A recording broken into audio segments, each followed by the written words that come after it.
Hi. Hey, I was like trying to wave, but I don't know how to do that.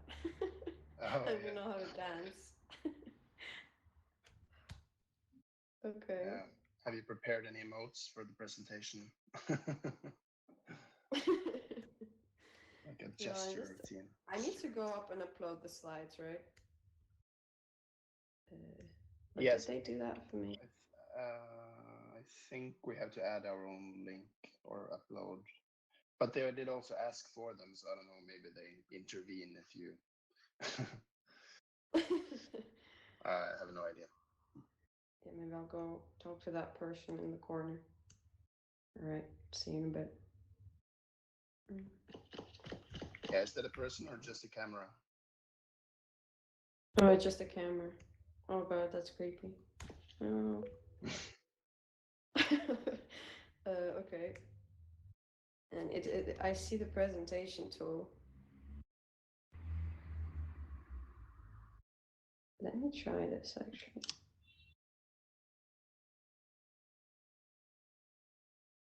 Mm-hmm.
Nice. Wait, you said something? Nice. Oh yeah. Okay, cool. It works. I mean, I'm not sure I was supposed to just like come in here and like hijack the screen, but hey. I think so. At least it works. No. Yeah, cool. And how do I go back to? Oh yeah. Nice.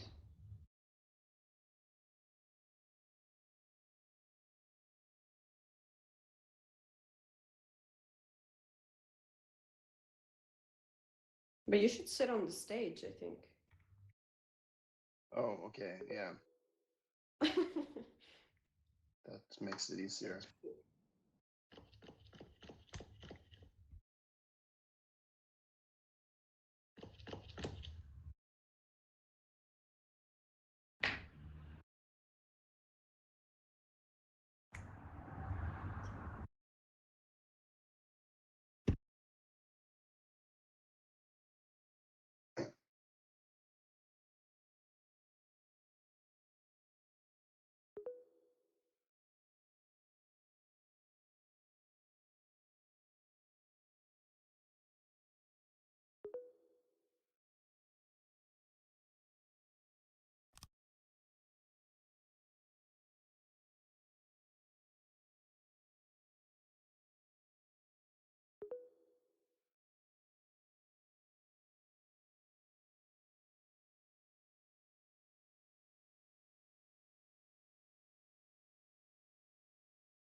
Hello, Andrea. How are you doing? Do you hear me?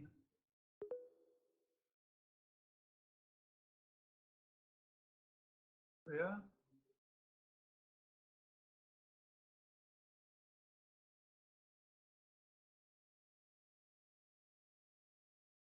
Hear me? Andrea? Okay. Hello, Jan. Owen. Oh, okay. Owen, how are you? Can you hear me? Yeah. Can you hear me?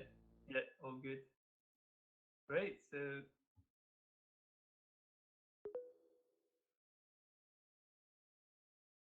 someone is presenting already there?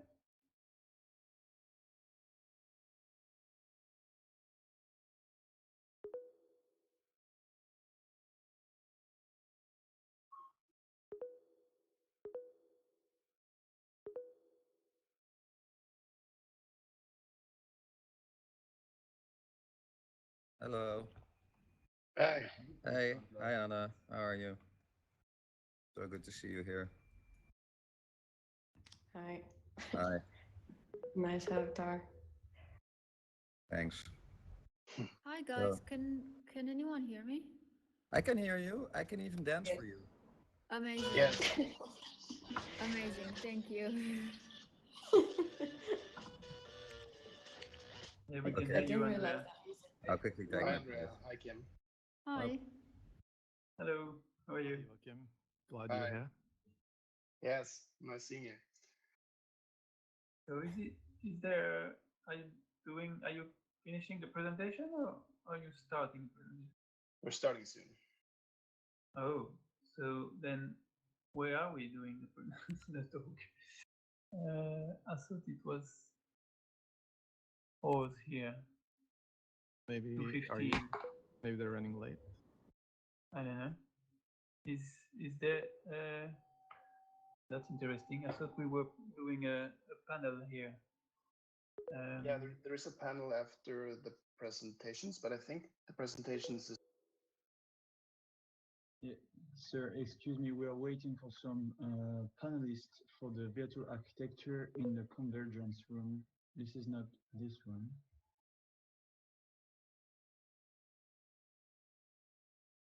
Where do we need to go then? In the convergence room, so you can click on We're in the wrong room. conference, and then you have convergence area. I'm sorry, what do I have to click to get there? On the top left of your screen, you have something go to, and then you will find conference. And then in conference, you have convergence area.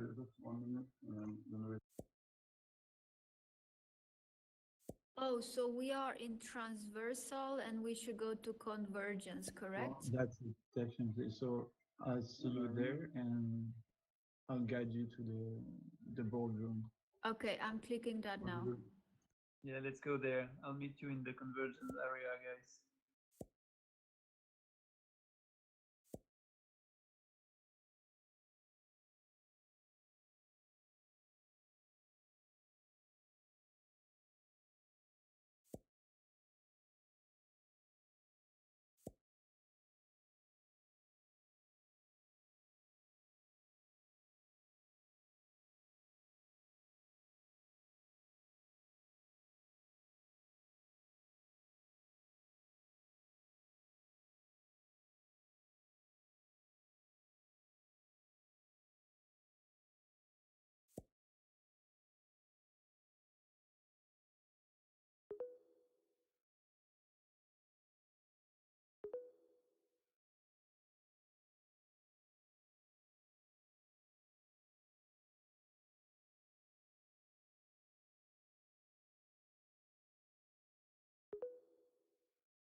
do we wait for some kind of an introduction, or do we just start? Do you know? No, I don't know.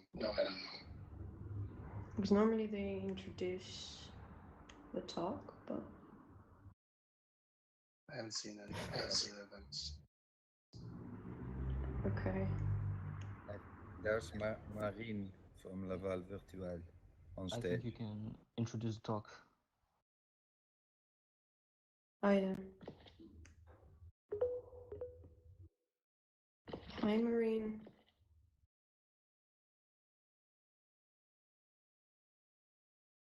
No, Marine is not answering.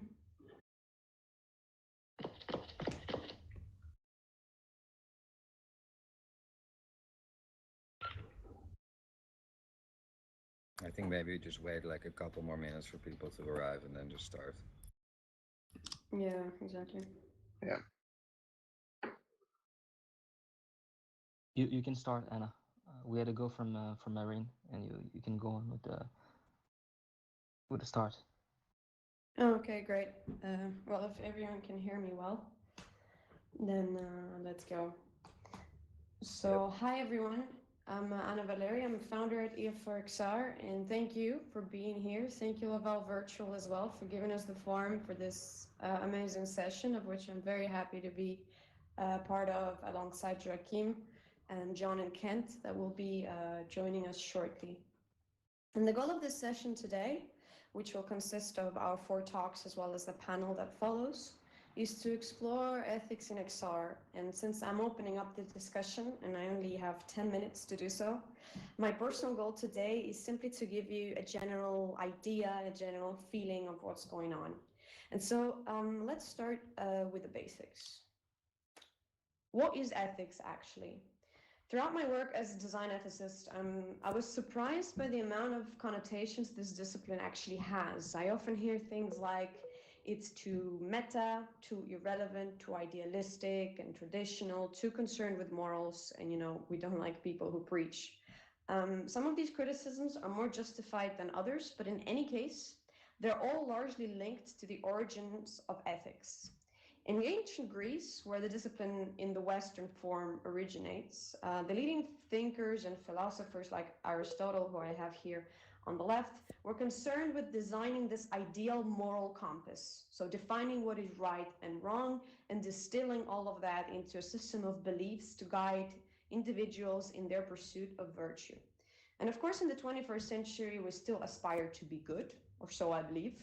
But the world has become too complex to be described simply in terms of black and white. We have all this, globalization, we have social mixity, we have complex technology. It's all one big gray zone. And either way, liberalism is encouraging us to find our own truth. And when it comes to existence, when it comes to deciding how we live, how we work, and so on and so forth, with minimal government intervention, let alone these kinds of guidance as to how we should, what kind of individuals we should be. But does that actually mean that we should abandon ethics and it has no relevance for us today? Well, I guess you know my answer already, and the answer is we definitely should care about ethics, because there's some very important existential even challenges that we find in this gray zone that I was just describing. And ethics, in its reinvented, updated form, can actually provide us with extremely valuable mental frameworks and tools to address the complexity of it all. But before we go on to describe those, let's just quickly have a discussion about the challenges ahead, the challenges that I'm talking about. To start at the bottom of all this, in my view, individualism that is encouraged by the liberal market economy can actually be very destabilizing. To explain what I mean, it is useful to draw an analogy with what Emil Durkheim described as anomie. So this condition of instability in societies or individuals that results from a breakdown of standards and values that come from, society at large, and a lack of purpose or ideals. Indeed, if you think about it, as we depart from collective values that were once essential for human cohesion, such as religion, traditional customs, national conventions, people begin to struggle to navigate this ever-accelerating world and feel increasingly isolated. And even though this shift towards more freedom has been incredibly liberating for some, especially if we think of the historically oppressed minorities. Still, the breakdown of collective, normative values, according to a lot of psychologists and other thinkers, is actually detrimental for human well-being and fulfillment. And this existential vulnerability that characterizes the 21st century, I think, explains where ethics can be very important. Mm-hmm.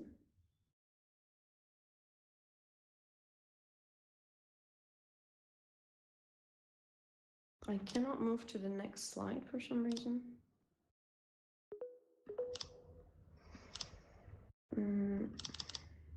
Jesus. Okay, sorry, there we go.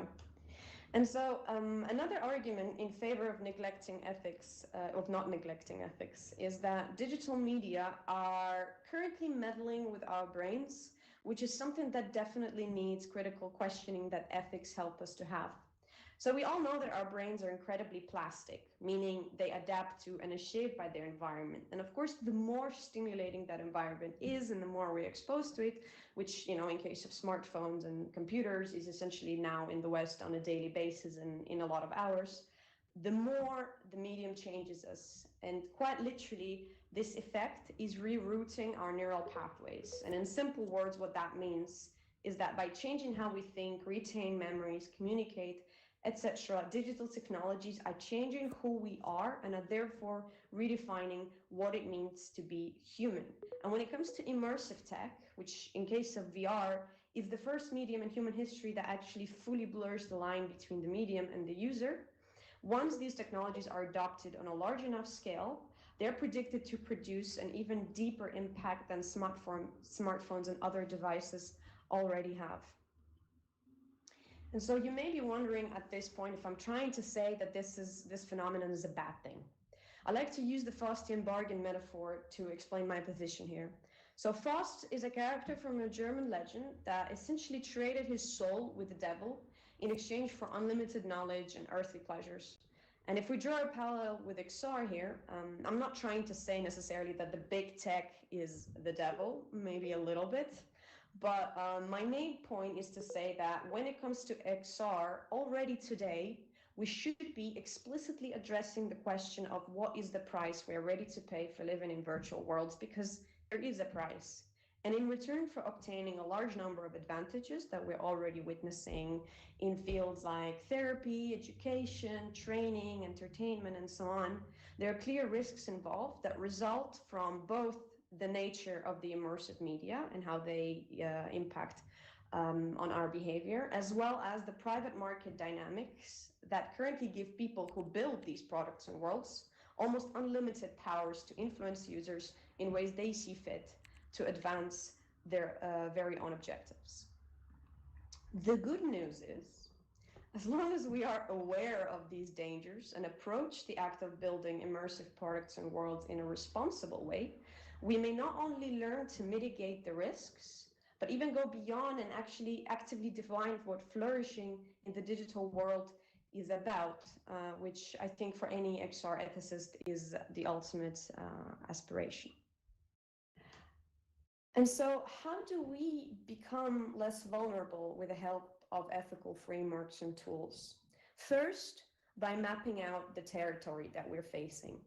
And what we see there, thanks to all the incredible research initiatives that are being conducted at the moment and have been conducted in the past, that XR are actually tapping into a whole ecosystem of domains of human experience, like the way we construct our own identity, the way we interact with others, human rights, the way we build business, the way we handle data, and so on and so forth. Here, I only mention, some of these domains, and we will be exploring these and others in a lot more detail during the session.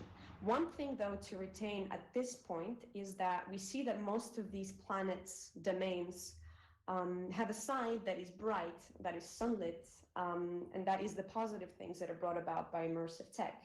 And at the same time, there's also the less bright, ambiguous implications that need to be addressed in timely manner, as will be discussed later on.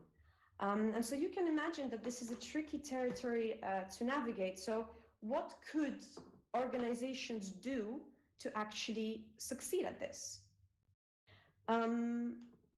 And as someone who consults XR companies on ethical matters, this question obviously is the main one, you know, and it comes up a lot. And there's a lot of goodwill in the industry to already start acting and then, you know, to incorporate ethics into their work, but often there's much confusion. And so irrespective of what kind of organizations you represent or you work for, there are three basic pillars that I've identified that I think are quite universal. The first pillar is knowledge. Ethics is first and foremost about asking the right questions and finding answers that are appropriate, you know, that are fitting rather for your organization. And so this Q&A definitely needs knowledge. But as I said, there are a lot of initiatives that are now starting to spring here and there that investigate ethics in depth in a multidisciplinary way and publish their findings for the world to enjoy.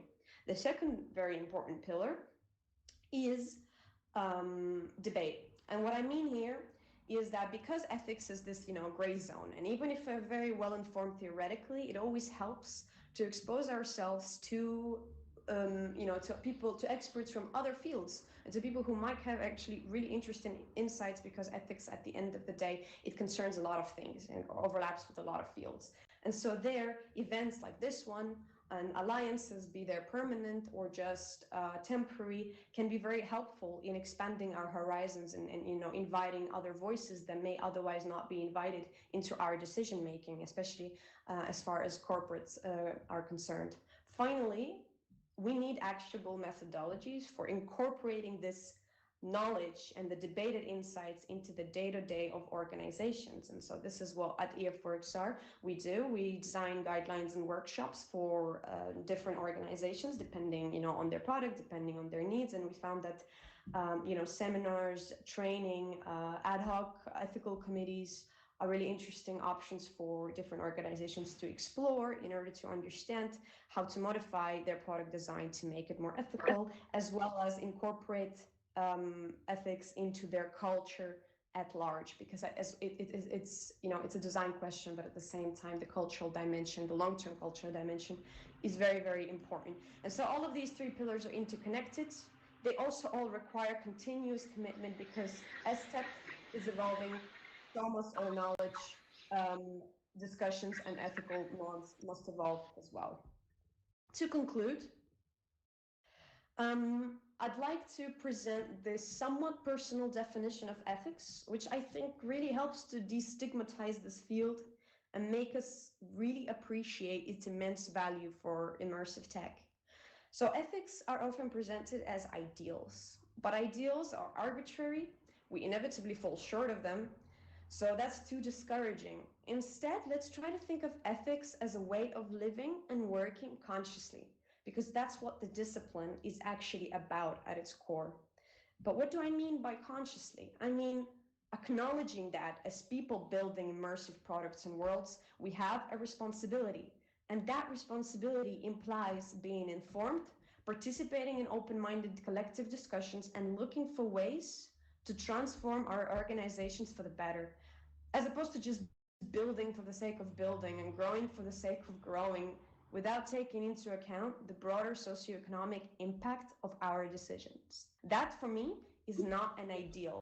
It's the basic minimum in terms of values that any human being should uphold. And if we do, the rest will come. Thank you very much. I'll conclude my introduction here. If you need anything, please reach out to me for any further questions, and enjoy the rest of the keynotes.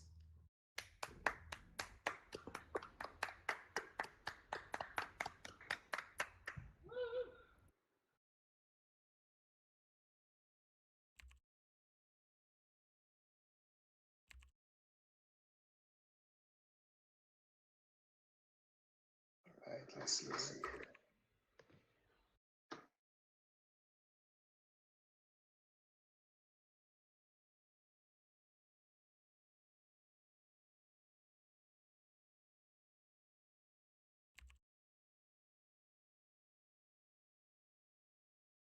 All right, so today I'm going to talk about the mediation of the self through immersive VR. So I'll be discussing this as a really great potential of this technology, but also because it is such a powerful tool, how we must exercise ethical attentiveness to try to ensure that this potential is being used for good and continue to engage in a conversation about this as the technology and adoption of VR is developing. So a few words about me. I'm a PhD candidate at the University of Bergen in Norway. I also run the VR and philosophy blog Matrice and its associated YouTube channel AltVR and the VR and philosophy podcast. So through these different expressions, I'm exploring philosophical issues related to VR technology, including ethics. So one of the greatest potentials of immersive VR technology is that it has the capability to change us. So it can change how we relate to other people, but also not least how we relate to ourselves. So VR has the capability of altering our sense of selfhood, who we feel that we are, as well as how we relate to others. So this is well established in research. Scientific research has shown that VR can facilitate cognitive changes by embodying avatars in virtual environments. So this effect is being described from different theoretical perspectives. For instance, the Proteus effect is describing this from a social psychology perspective and understands this effect as occurring when participants are conforming to the behavior that a third party would expect of their avatar. We also have the idea of body semantics, which is understanding this from a neuroscientific perspective, seeing the brain as generating attitudes and behaviors that are concomitant with that body type, independently of social expectation. So in addition to these perspectives from social psychology and neuroscientific perspectives on how we can understand how VR is changing itself, I want to offer a third alternative of mediation theory, which is looking at how the technology is mediating our experience and how this experience in turn is changing how we are viewing ourselves and others. So we see here in this overview of technological mediation that the technologies that we use can either amplify or reduce certain aspects of our world, and that it may invite or inhibit certain practices. So in this way, technologies are sort of standing in between ourselves and the world, and they take part in constituting what the world is for us and who we are in relation to that world. So if we adapt this sort of view, seeing technologies as mediators to the concrete technology of virtual reality, we could create a model like this. So here we see that the way in which VR technology is altering how we are perceiving ourselves, how we are perceiving the world, is by giving us an experience of being someone else in relation to a virtual world. So with this way of viewing VR technology, I want to introduce some research on various VR interventions to show how they can structure our experience differently in VR and how this in turn might have an effect on how we are relating to ourselves and the world. So the first thing I want to discuss here is what I call subjectivity-objectivity inversions. So subjectivity here is roughly understood as what we mean by ourselves, whereas objectivity is what that self is sort of standing in relation to. So I'll discuss two different VR mediations here, mediating the other as self and mediating the self as other. So as humans, we identify in particular ways, right? We identify as individuals, but also with particular groups, such as sociocultural, racial, and ethnic groups, as well as gender and age. And to various extents, other groups are, of course, experienced as such other. And so we experience ourselves and our own situation in a different perspectival manner than we do others and their situations. So while this, of course, is a natural limitation of being a particular human being, VR can allow an experience in which what was traditionally has been related to as something other now is experienced as yourself. So as examples of this, researchers have shown that VR can be used to reduce implicit racial bias. So in studies, they have embodied white people in dark-skinned avatars and found that they scored lower on their implicit racial bias after the test. So here, what is traditionally seen as something other, not yourself, is now permeating your feeling of self. And this experience is then altering how you are viewing yourself and the world. So other examples of successful studies here are embodying participants as older versions of themselves in order to help them save for their retirement, and this works, and increasing the ability of violent offenders to recognize fear in female faces by embodying them in female avatars in a virtual scene of abuse. So another example of a so-called subjectivity-objectivity inversion is the reframing of the self as other. So just as being a particular human being comes with a limited perspective of others, seeing ourselves from our own point of view can, of course, also have its limitations.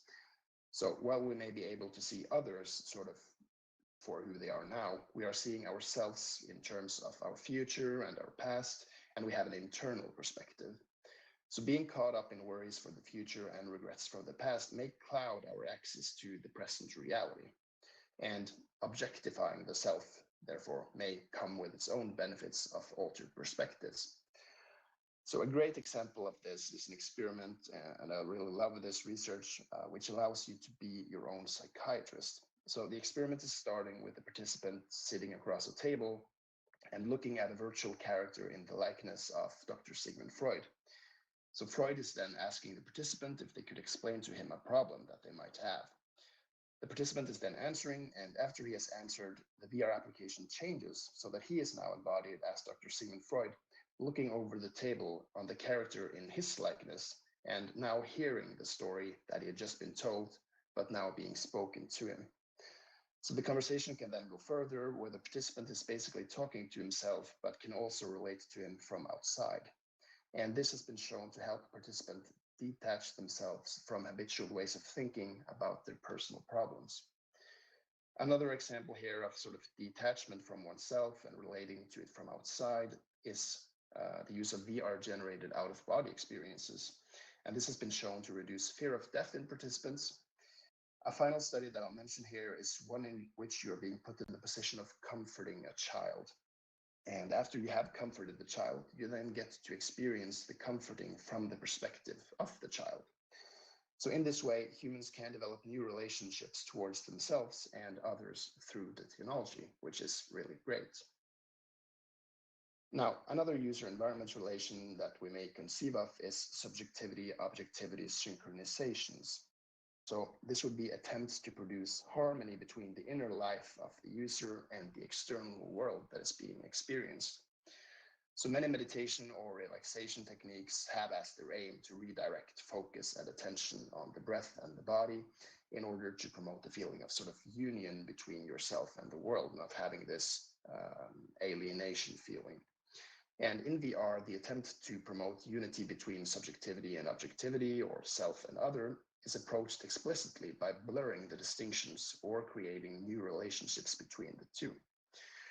So as an example here, Rue and colleagues created this mixed reality sandbox where the user can create a virtual environment by restructuring sand in the physical sandbox. And this sandbox is having an overhanging depth sensor, which is measuring sort of the peaks and valleys of the sandbox, and a projector that is projecting this visual terrain upon it. Now, what is interesting is that after having created this environment physically, the user can immerse herself in a 3D render of this world through a head-mounted display, where the environment is responding to physiological data of the user, such as breath and heart rates. So here the aim is to facilitate mindfulness meditation through a focus on the body as it is mediated through the environment. So there is here a mediation which is amplifying the focus on bodily sensations, such as breath and heart rate. And by having this represented in the external environment, this otherwise clear-cut boundary between self and other is diminished. I also saw Kent tweeting the other day, I think yesterday, about an experience that can now be experienced in KindNext in the Museum of Other Realities. I think it was called Blue, where they are doing something similar based on breath, but how the controllers are moving. And you then get into a different kind of relationship with what you're experiencing, and you don't necessarily have that clear-cut boundary. So there are many other similar examples like this in research. Amores and colleagues designed Deep Reality, which is a VR experience of underwater fluorescent beings that move based on biometric information such as EEG, heart rate, and EDA. And we also have projection of artistic visualizations in VR based on EEG, biofeedback through projection to support yoga and mindfulness meditation. So this is all very great research that shows how VR can be used to create really awesome effects and change ourselves for the better. And what it is also showing is the general power of the VR medium to alter our sense of self and world. And as we know, VR is not always used in strictly controlled scientific experiments. Neither should it be. Of course, this needs to be free and we need the experimentation that is going on. But the power of VR can also have negative effects. And we do not know what they are. So in their article, Real Virtuality, A Code of Ethical Conduct, the philosophers Valeri and Metzinger write how the embedding of VR in our life will create a complex convolution, a nested form of information flow in which the biological mind and its technological niche influence each other in ways we are just beginning to understand. So VR creates not only novel psychological risks, but also entirely new ethical and legal dimensions. So in this paper, they go on to argue that VR will change deeply established notions of who we are and how we identify and change the structure of our life world. So like most powerful tools, VR is not limited to only affect us positively. The power of VR to change the self will require producers, researchers, and so on to exercise ethical attentiveness to the various way in which who we are can change as the result of being someone else in VR, so to speak. So there are already some negative effects in research that has been reported. So for instance, while VR interventions may reduce implicit racial bias, they may also increase it in negative contexts. And this can speak against the otherwise brilliant idea of using VR as an empathy machine, which has been celebrated. If this is not done correctly, then it can perhaps reinforce stereotypes. So researchers have also reported non-beneficent results when using VR to educate about schizophrenia and in recreations of milligram obedience scenarios. So the question here, of course, which definitely has no easy answer, is what will the effects of VR be beyond these highly controlled scientific experiments when it comes to embodiment, identification, and change of self and relations to others? So more and more people are adopting VR, establishing relations towards their virtual avatars and virtual environments, and hang out with others for long periods of time in VR. So as a VR enthusiast myself, I'm definitely not advocating that we stop doing this, but we do need to be attentive to the fact that although everything that happens is virtual, it is very real as an experience, and we don't know the effects of this in the long run. So if we take VR chat, for instance, people are adopting all kinds of various avatars, get attached to them, and explore their identities in entirely new ways in new communal relations. This can be incredibly freeing and a way to be in total control of your visual representations, how you look, how you are perceived, but we don't know the effects of our worlds being ever mediated by immersive VR technology. So in particular, when this is being combined with advertising and the use of biometrical data, and I'm sure Kent probably will discuss this more in depth, then this problematic can also reach entirely new heights. So we already know the power of social media in mediating our perceptions of the world and our place within it. And this is not all negative, by the way. I mean, social media is doing so much positive and enables relations across distances and so on. But it's definitely a very huge power, and we are seeing the effects of this in our society. So when Facebook now is dominating and will be dominating the VR space for years to come with a business model of advertising, we do need way more knowledge on how we can be affected in VR when the social media gets under our skin in an entirely new way. So for instance, it might be that Facebook's success criterion of screen time, because it allows selling more ads, can be a very bad model for VR. So in relation to how much time we can spend in VR or what the effects of it can be, Valeri and Metzinger are writing in the same paper that they suspect heavy use of VR might trigger symptoms associated with depersonalization and derealization disorder. So depersonalizations is when individuals experience an unreality of the bodily self, and derealization, they experience the external world as unreal. So I've not yet seen any overview of the prevalence of DPDR and VR users. That would be really interesting to see, but I have seen plenty of anecdotic evidence on various VR forums.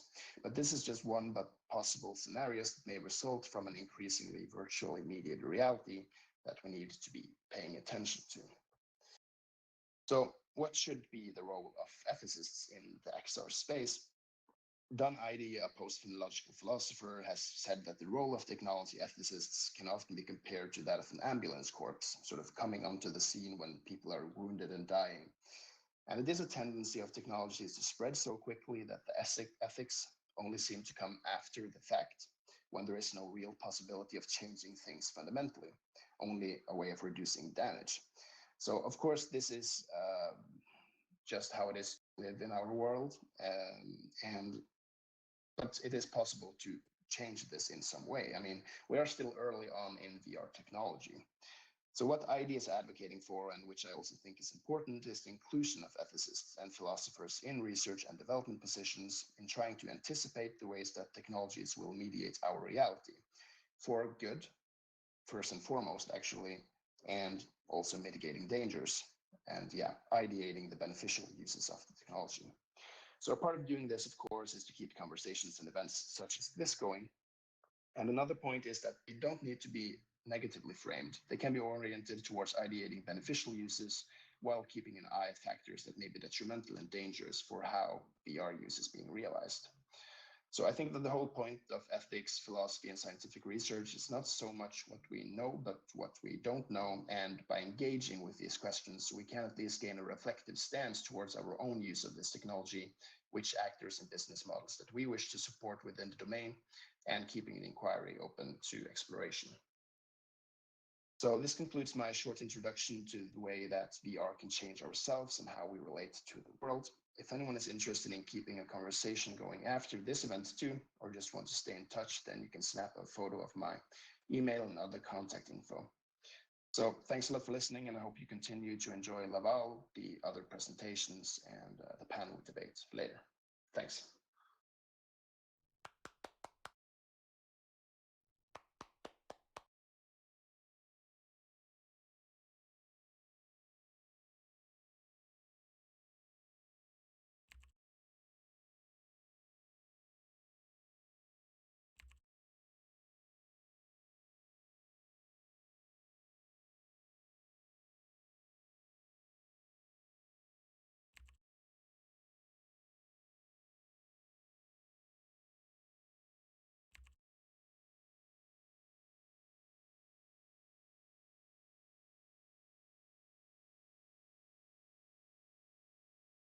Who's presenting next? I'm not It's supposed sure. to it's John. Yes. Oh, I John's saw next. him in the getting his stuff set up. Oh, there's Kent. Hey, Kent. Didn't Hello. see you before. Nice outfit. Very thoughtful. But yeah, John, I don't. Let me just text him maybe. I just Was saw he- him. He was in the VIP lounge getting set up. Oh, okay. All right. Okay, then we'll just wait a bit.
Hello everyone, sorry about the delay.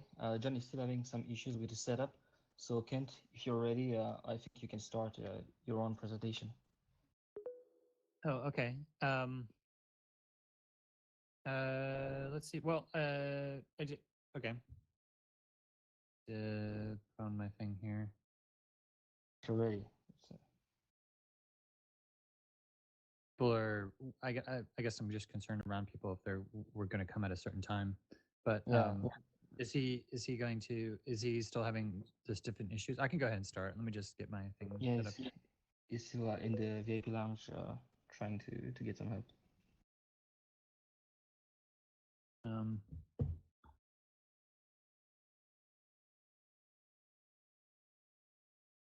Oh.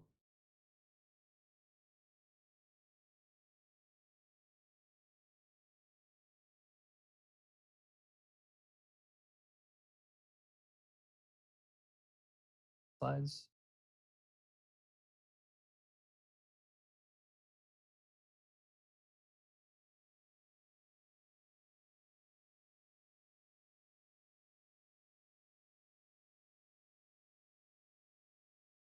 Okay, hello everybody. My name is Kent Bai, and I do the Voices of VR podcast. And today I'm going to be talking about some of the latest developments in XR ethics. So, okay. So today I'm going to be talking about 3 different sense-making frameworks that I've been using for ethics, including looking at the ethical context, the human rights, and then a techno-social economic context. They'll take a little bit of a deep dive into neuro rights and XR privacy, and then take a look at mapping the ethical landscape. Okay, so back in Laval Virtual in 2019, actually, I had a chance to do the think tank, and one of the things that we did during the think tank was to brainstorm lots of different ethical issues. And then as we had all these different post-it notes, we had to figure out what is the way that you can best kind of organize all these different issues into a certain context. And so we came up with these different contexts and started to map them out. But then there were still lots of things that were not left in there. And then over the course of the next year or so, I started doing a number of different panels and then doing lots of different interviews with people on the Voices of VR podcast. And then came up with the XR Ethics Manifesto back in November of 2019, I believe. It might have been October. And so there's lots of different domains here and lots of different contextual issues that we're going over. And I'll be sort of diving into each of these here later in the presentation. But just to say that each of these domains have specific issues that come up when it comes to virtual and augmented reality. And context is something that Helen Niesenbaum has really focused on when it comes to privacy. She's got a book called Privacy and Context, and she has a whole theory of the contextual integrity theory of privacy, where she says that the privacy is all about the appropriate flows of information based upon certain informational norms that are specific to that context. So when in her book she talks about these contexts and gives some different examples, but she defines context as these differentiated social spheres defined by important purposes, goals, and values that are characterized by distinctive ontologies, roles, and practices. So in other words, each of these different spheres are defined by what their common intention and goals are. And within those, they have specific informational norms about what's expected. Like when you go to a doctor, as an example, you may give over medical information about your body that you wouldn't give to, say, your bank teller. And just the same, you may give financial information to your bank that you wouldn't be giving to your doctor. So one of the things that I think is important about context is to realize that, and it's very important for both augmented and virtual reality. And augmented reality, you're in a center of gravity of a specific context, but you're overlaying additional information on top of that context.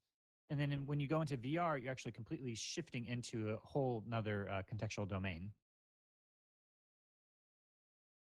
So context is something that, as I've looked at different ethical issues, I can go through like real virtuality, the code of conduct, and this whole IEEE, and start to map out different aspects of where the different issues are that are covered in there, and try to, in some ways, categorize them in terms of what context that they're covering. So now I'm going to talk a little bit about the human rights perspective. So ethical context is one lens, another lens is human rights. So human rights is a topic that's been coming up quite a bit that over the last, I'd say last 6 months or so, Britton Heller has been talking about biometric psychography and human rights. Rafael Justo is talking about the neuro rights.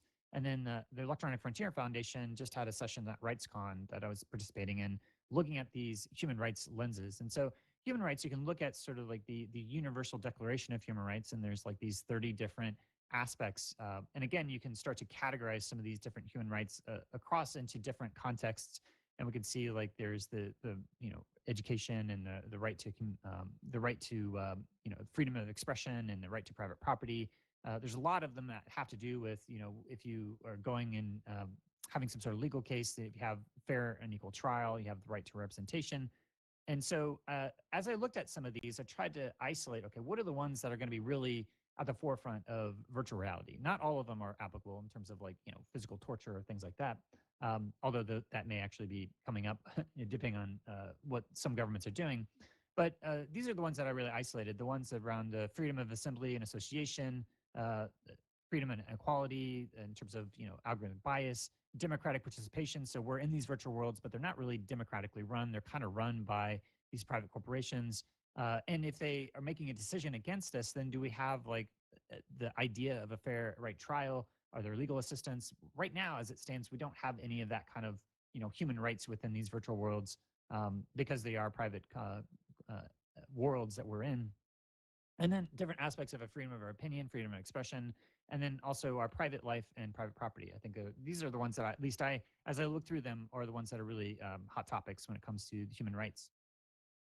So the Rafael Justo came up with, looking at those existing human rights, there's existing things that I think are going to be coming up within virtual and augmented reality, and also these neural technologies like brain-computer interfaces that we may need a new set of neural rights that go above and beyond what those rights are. And those are like the right to identity, the right to agency, the right to mental privacy. So all the ways in that these technologies could be, tracking us and encouraging onto our freedom to act, our freedom to express our own identities, and the right to our own mental privacy and our thoughts.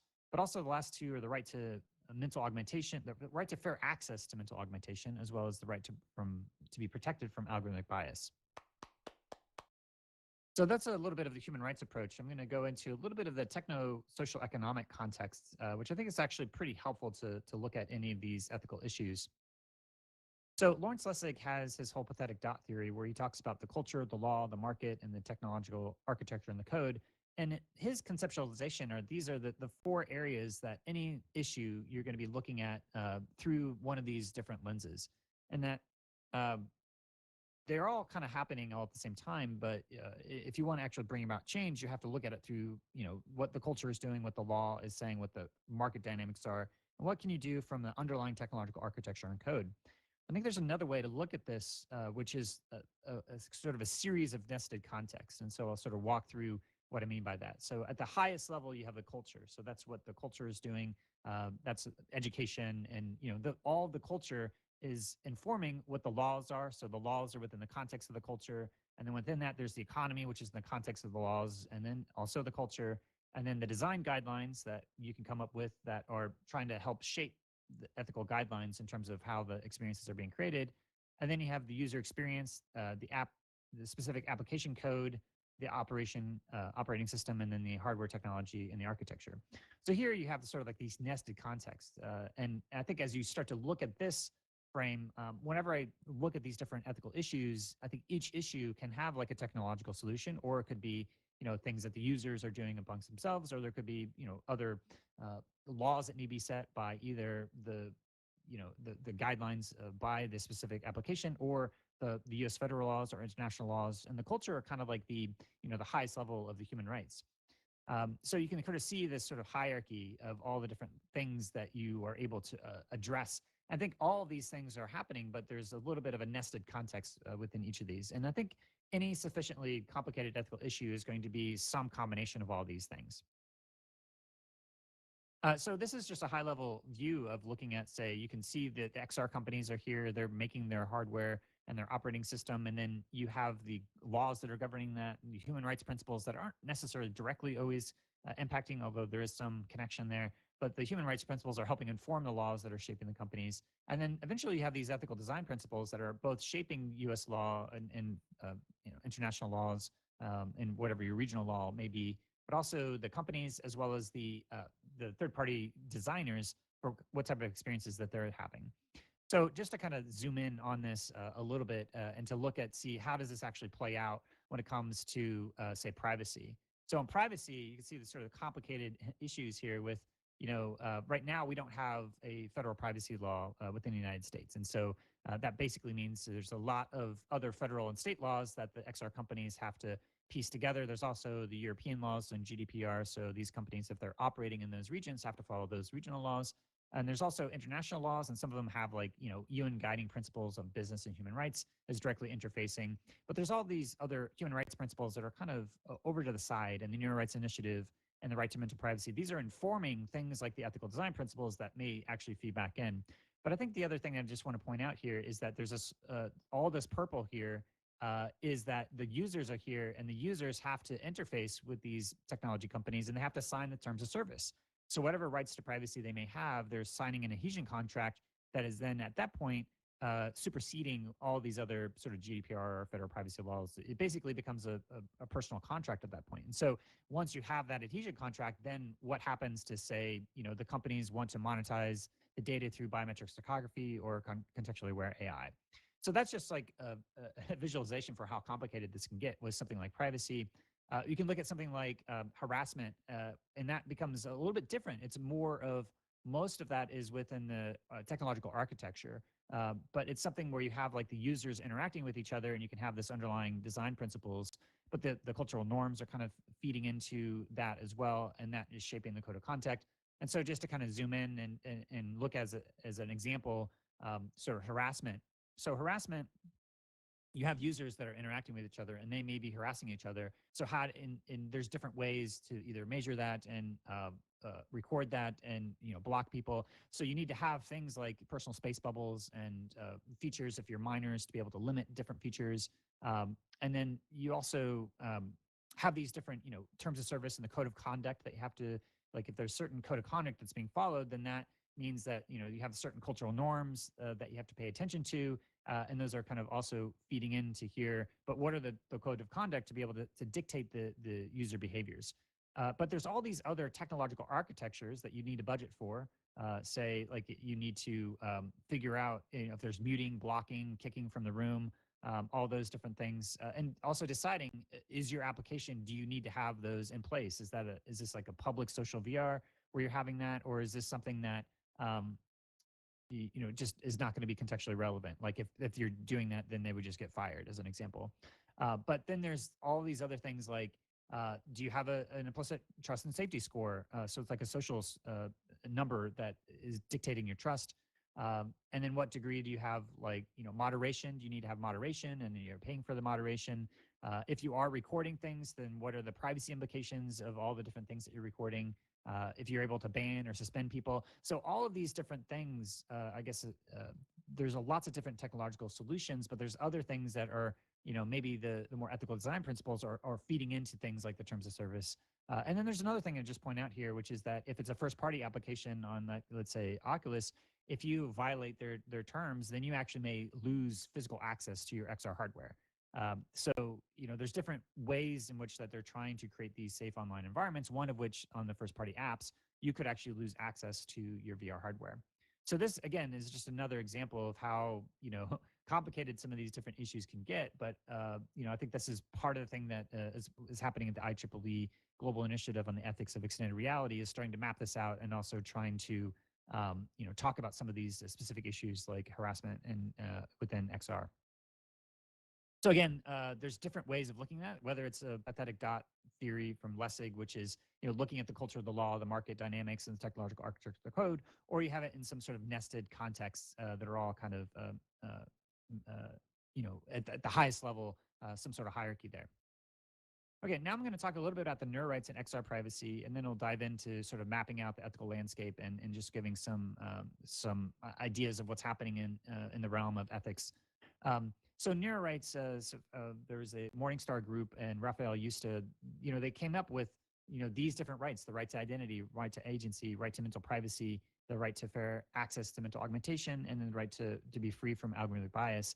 these I think are probably some gaps when it comes to, there is the right to privacy within the human rights, but the mental privacy is a little bit different because it's about these technologies being able to actually, potentially extrapolate and decode what's happening inside of your body and inside your brain. So there was a non-invasive neural interfaces ethical considerations conference happened back on May 26th, 2021, sponsored by Facebook Reality Labs as well as the Columbia Neuro Rights Initiative.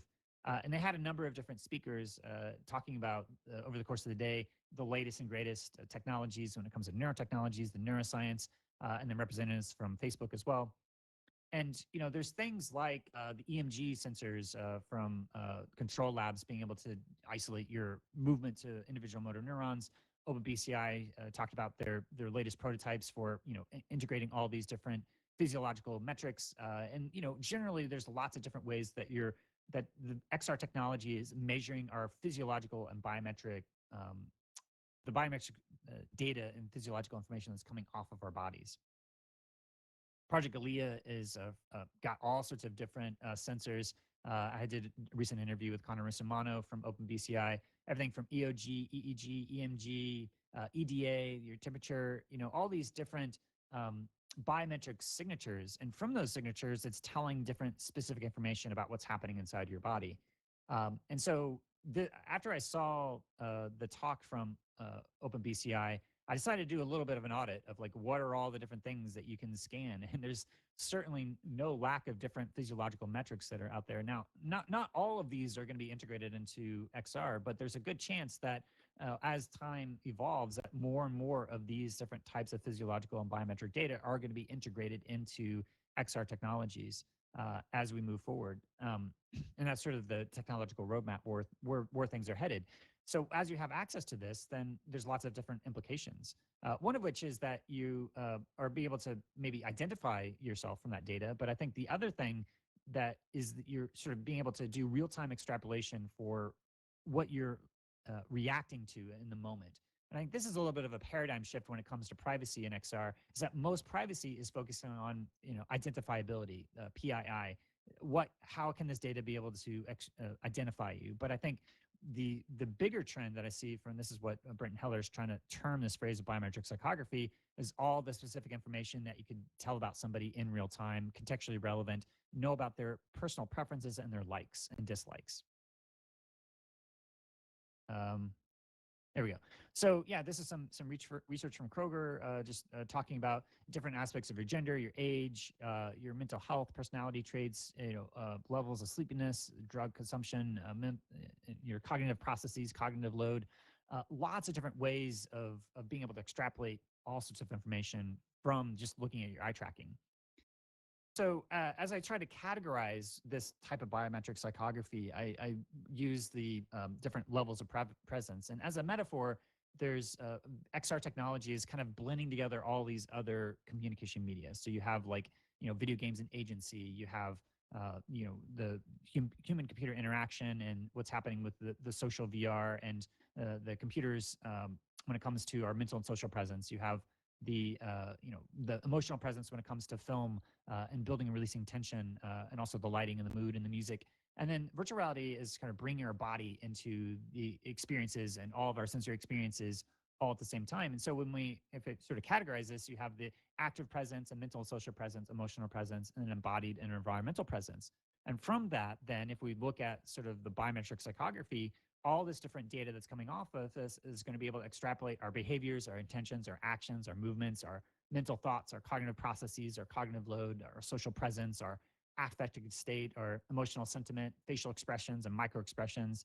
And then finally, the stress and arousal, physiological reactions, eye gaze, inattention, body language, and muscle fatigue. So that's quite a lot of information that's going to be made available. And I think, if you look at, Robert McKee's quote is, when you are, true character is revealed by the choices that humans or beings are make under pressure. And so part of what's happening is that we're being put into these contexts and making choices. And then that is in some ways revealing our essential character. So, there's all sorts of different contextually aware biometric psychographic profiling, everything from the context that we're in, and, our physiological reactions that are happening in our body and our different states of presence, our emotions, our personality traits, our character traits, our needs and desires, This is essentially what this biometric psychographic profiling is trying to achieve. And I think, you know, what happens to this data and what can and cannot you do with this data, I think is a big question.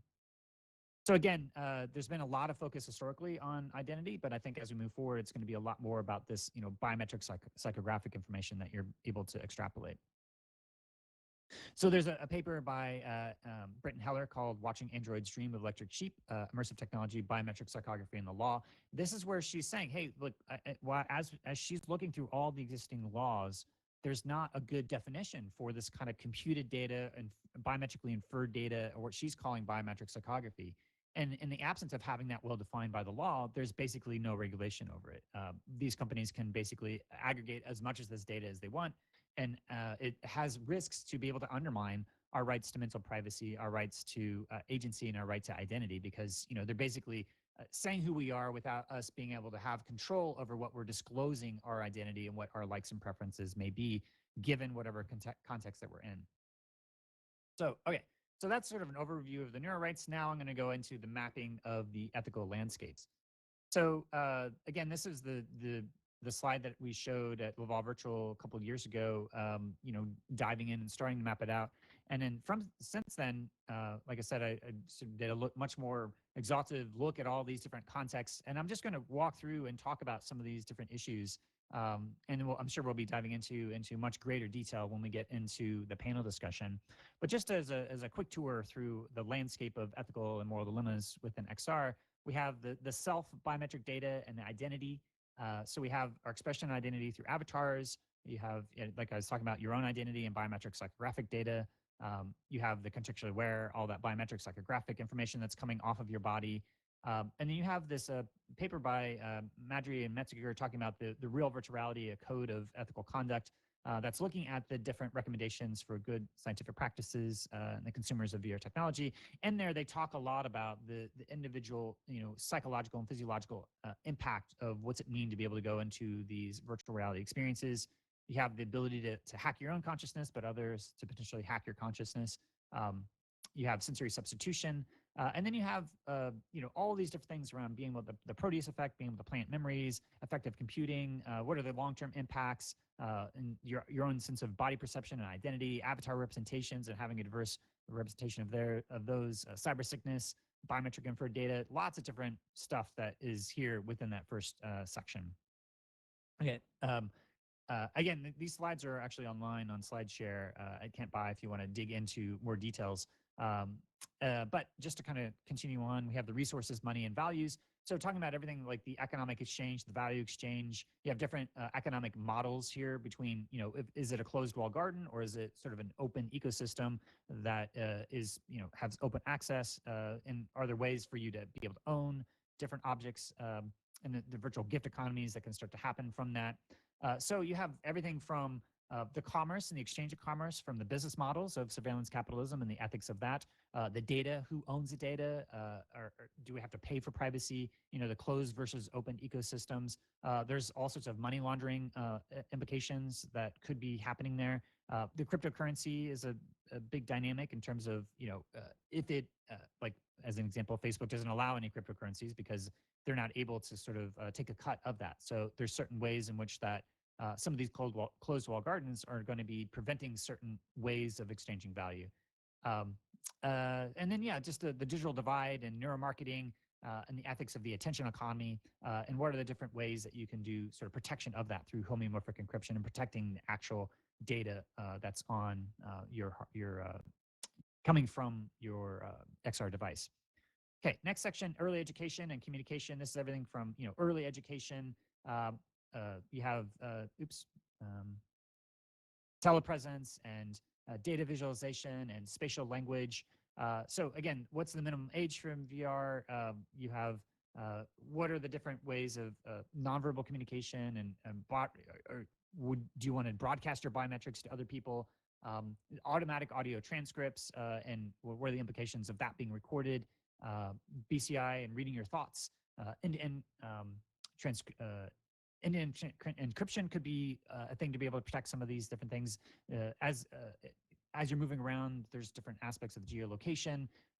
There's the FERPA is protection of the privacy of students as they're being educated. So to what degree are you able to use certain information for people in their early education years to be able to benefit them versus how much that should be private? When you're communicating in these, you're able to mute other people. And yeah, just different, what's the minimum age for virtual reality, things like that. Okay, so the next one is the home and family and private property. So again, you have your own home and family that you have these devices, but you also have your virtual home that you may have. And so, that one example is, do you need a Fourth Amendment? Do you need a warrant to be able to you need a warrant within the United States for Fourth Amendment protections. Will you need a warrant for your virtual home? Things from your volumetric memories that you're capturing. There's a consent to augment. So there's the Holocaust Museum where they started to have Pokemon Go there. And so what are the property rights that you have over these different spaces, and can you augment them or not? So again, you have the privacy of your volumetric scans, your spatial doxing, the Fourth Amendment, whether that defines whether it's a public or private. Do you need who can augment these different spaces? And then, the different ecological impact of these technologies as well. Okay, next, entertainment, hobbies, and sex. This is entertainment, immersive storytelling, virtual violence is a issue in terms of what degree of violence do we have within these experiences, and then sexually explicit content and what are the ethics around that. So again, virtual violence, the addiction aspect of entertainment, things that are hijacking your attention, and the dopamine economy and escapism, and what's the line between that, and how do we prevent from going too far there? Content warnings, trigger warnings, children, this is a big thing in terms of the content and the rating system, and then children's online privacy. Right now, Facebook says you have to be at least 13, but then there's Rec Room that has children accounts, but then there may be people that are using VR when they should be having a Facebook account, but they, so essentially Facebook's not couple compliant, but there could be still children that are using these technologies. So yeah, the different ways of the narratives that we're telling, are they dystopic? Just generally the media ethics and entertainment as well. Okay, so next is medical health. So this is all the different information from medicine, from the healing trauma. So these are the ways that sometimes you need to be aware. I think this is probably an area where as you're designing experiences, then could you be doing things that are worsening people's body dysmorphic disorders or causing trauma? So everything that can be rehabilitating could also be triggering. So what are the ways that you need to sort of look at things like the depersonalization and derealization disorders and out-of-body dissociations and things that could be triggering seizures and harm to mental health? I think anybody that's in the XR industry, we needed to increase the overall fluency of what are the baseline things that we need to know as we are doing these types of experiences, so that we're not actually causing more harm. So I think this is probably one of the areas that we could use a lot more of what the research that's already been done within the wider XR community, and start to bring that out to these different experiential designers who may not be aware of some of these different conditions. So I think this is part of the ethical implications of just being aware of not only the medical applications, but the things that everybody should be aware of. Like, probably the biggest thing is triggering seizures, and seizure warnings is something you see a lot within these different experiences. What are the things that trigger it, and then being able to disclose that up front. Okay, next, others and partnerships. You have everything from the other and hostile contexts. So this is like virtual harassment, and but also the other in terms of empathizing and truth and reconciliation. So this is everything from harassment is a big thing we talked about a little bit earlier, the personal space bubbles and architecting for that. Virtual assaults and information warfare and disinformation. And so this is also taking someone's identity and doing deep fakes and identity theft. How do we deal with that? And then also virtual beings, and we're engaging with these AI entities. And so what are the dangers of anthropomorphic AI trying to manipulate us in different ways, or sort of creating these different worlds that are trying to sway us and persuade us in different ways. And then eventually the threats of superintelligence and artificial intelligence, and the limits of empathy and the ways that could actually be maybe harmful in different ways, or doing ethics washing. Okay, so death, collective resources. So this is everything from grief rituals of grieving, but also if someone has died, you're sort of bringing people back to life. What are the ethics around some of those? What are your image rights after you die? virtual torture. So, ways in which this could be used to, bring harm, and specifically for certain contexts. So again, virtual resurrections and the right to be forgotten, which is in the GDPR, but also these dual uses of using it for torture or autonomous weapon systems. And what about, you're doing virtual suicide bombing or virtually mediated extrajudicial killings, but also, filtering different violent and terrorist content that's out there. So the content moderation comes in here. And yeah, anything that could actually be threatening your life as well. If you're in these XR experiences, are there different situations that you could actually be putting your life in danger? Okay, so coming up into philosophy, higher education, and law, these are all the different ways that we're sort of breaking down the academic silos, but it's also comprehending complexity and all these ideas and thoughts. So these are things like what is truth, what is reality, the virtual versus the real, the filter bubbles of reality, and manipulation, religious manipulation, and coming up with these different ethics and design frameworks in the philosophy of privacy, neuroethics. What are the ethics of the human augmentation? And also, what are the XR's impact on the actual law? So can you use XR for as evidence, to be able to show evidence, and what content is legal or illegal, and just sort of forward-looking, looking at some of these future threats, algorithmic oversight, and all these other different international laws and human rights laws perspectives as we're looking at all of this as well. Okay, so career, government, institutions.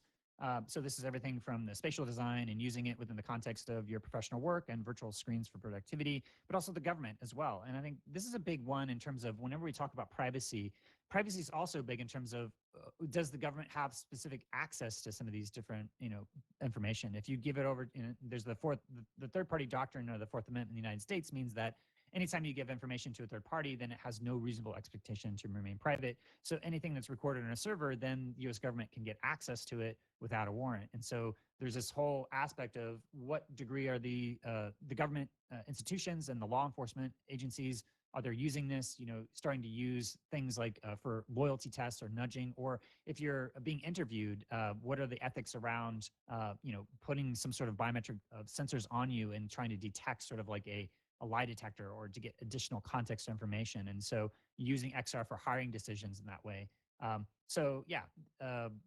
I think there's a lot of ways in which that, the future of online spaces and the right to augment these public spaces, and the degree to which the data that are there and how does the governments get access to the data is probably one of the bigger ones.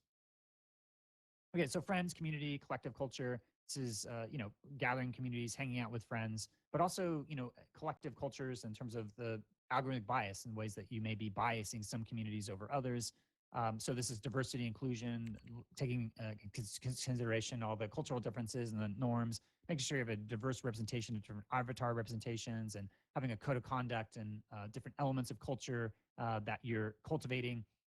And then, all these other aspects of, the augmenting other people, social anxiety, and it's just different ways that could be used for good for looking at implicit racism and stuff like that as well. And there's just going to be a changing of the social norms and what are the implications there.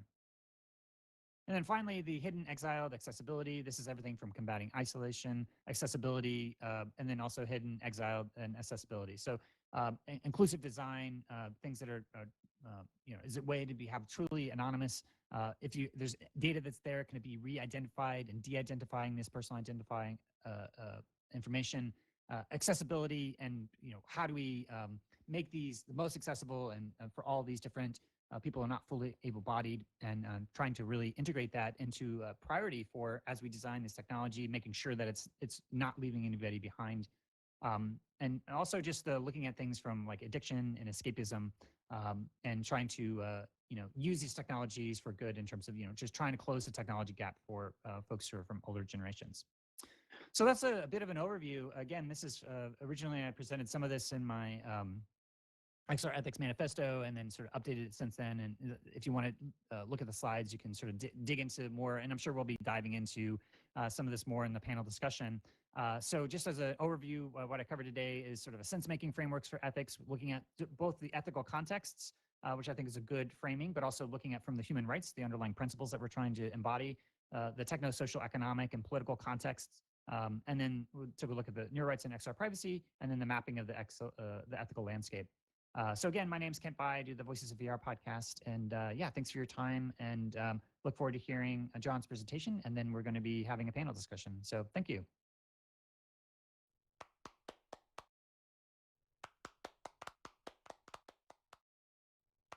Hey everyone, and thank you so much, Kent. Can you all hear me? I just want to double check.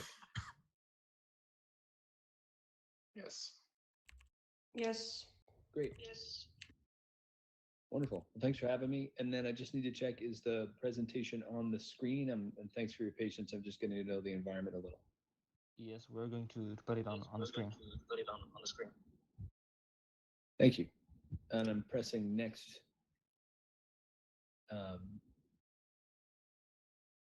Let's see.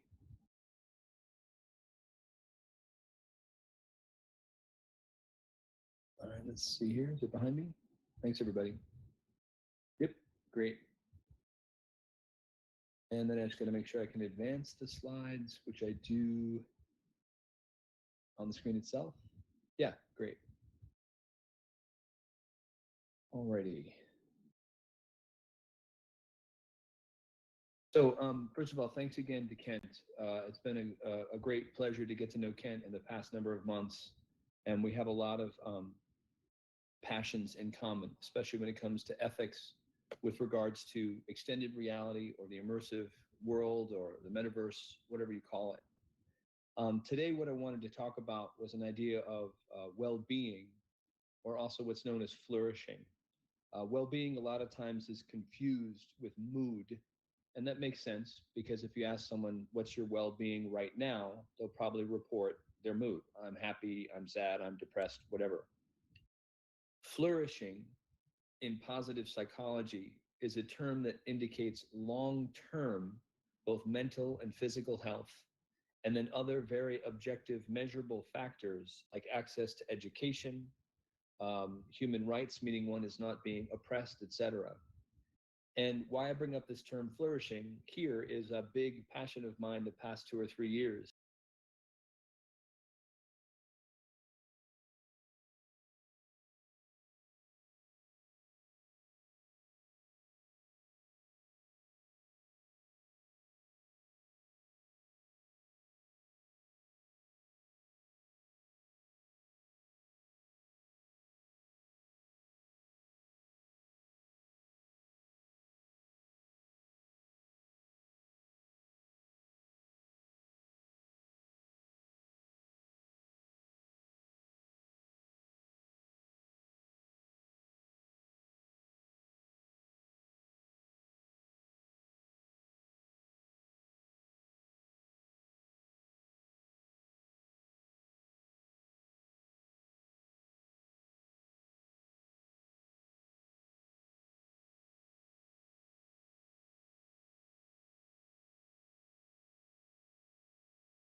Relatives or friends struggling with COVID. So first of all, of course, my sympathies, etc.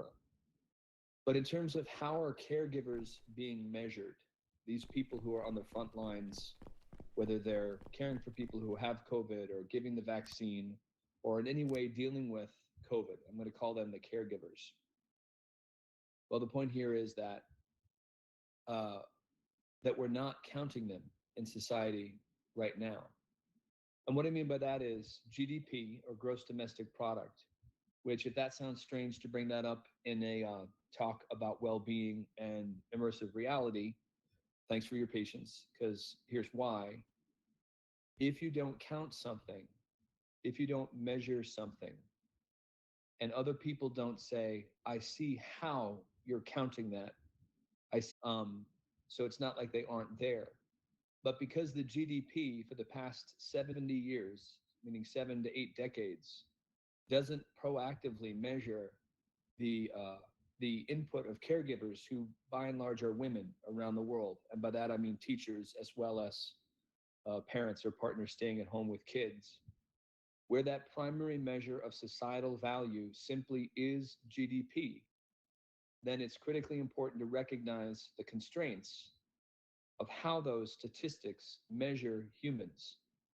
Because if the main thing that everyone uses to count, and that's both policymakers and businesses, is GDP, and even if you say, well, they don't necessarily only use GDP, the answer is, my answer would be yes, but ultimately, what is the one measure that as of today still is what is the primary measure?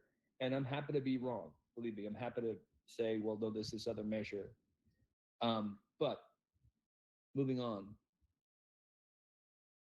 In terms of this slide, this is just demonstrating how the care economy, because of COVID, because it's not being measured, the amount of money that is also not being accounted for when you don't measure caregivers. There are lots of formulas you can use, algorithms. There's one that's used in Maryland called the Social Progress Index. All it does is simply measure if someone stays at home with a child. It just has an algorithm that says there are two people in this household who are adults. One of them happens to be caring for a child. Then the GDP goes up because it shines a light or a lens on saying this person simply exists. So I'm trying to give an early picture of where we are today, and this is in the non-immersive realm. But in the immersive realm, GDP will still hold the same power it does. If it's not expanded in ways I'll share here, then also it could be even more extreme in terms of where you might enter, an immersive realm through, say, Oculus Rift, and Facebook controls the data, how your data and identity is shared. Then in one sense, Facebook controls your well-being if you don't have access and portability to your data. So in terms of why are we using well-being, or why am I using well-being as the definition for success? And I've used this talk a lot for artificial intelligence. I'm also using it here for extended reality. And this is a spoiler alert: well-being or flourishing for humans in conjunction with environmental flourishing. Ultimately, the main point I want to make in this talk is those two things need to be prioritized first. Then prioritizing them using fiscal or other resources, that's the job we have to do. Because of the state of the environment, it's in crisis, and the state of human mental health globally is in crisis.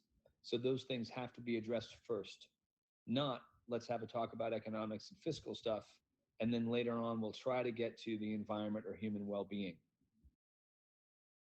So here, and I want to be careful to honor my time. I know I have 15 minutes total. I think I started a little after 10:30, but Oliver, whoever, please give me a 5-minute warning if you would, so I can make sure to stay on time.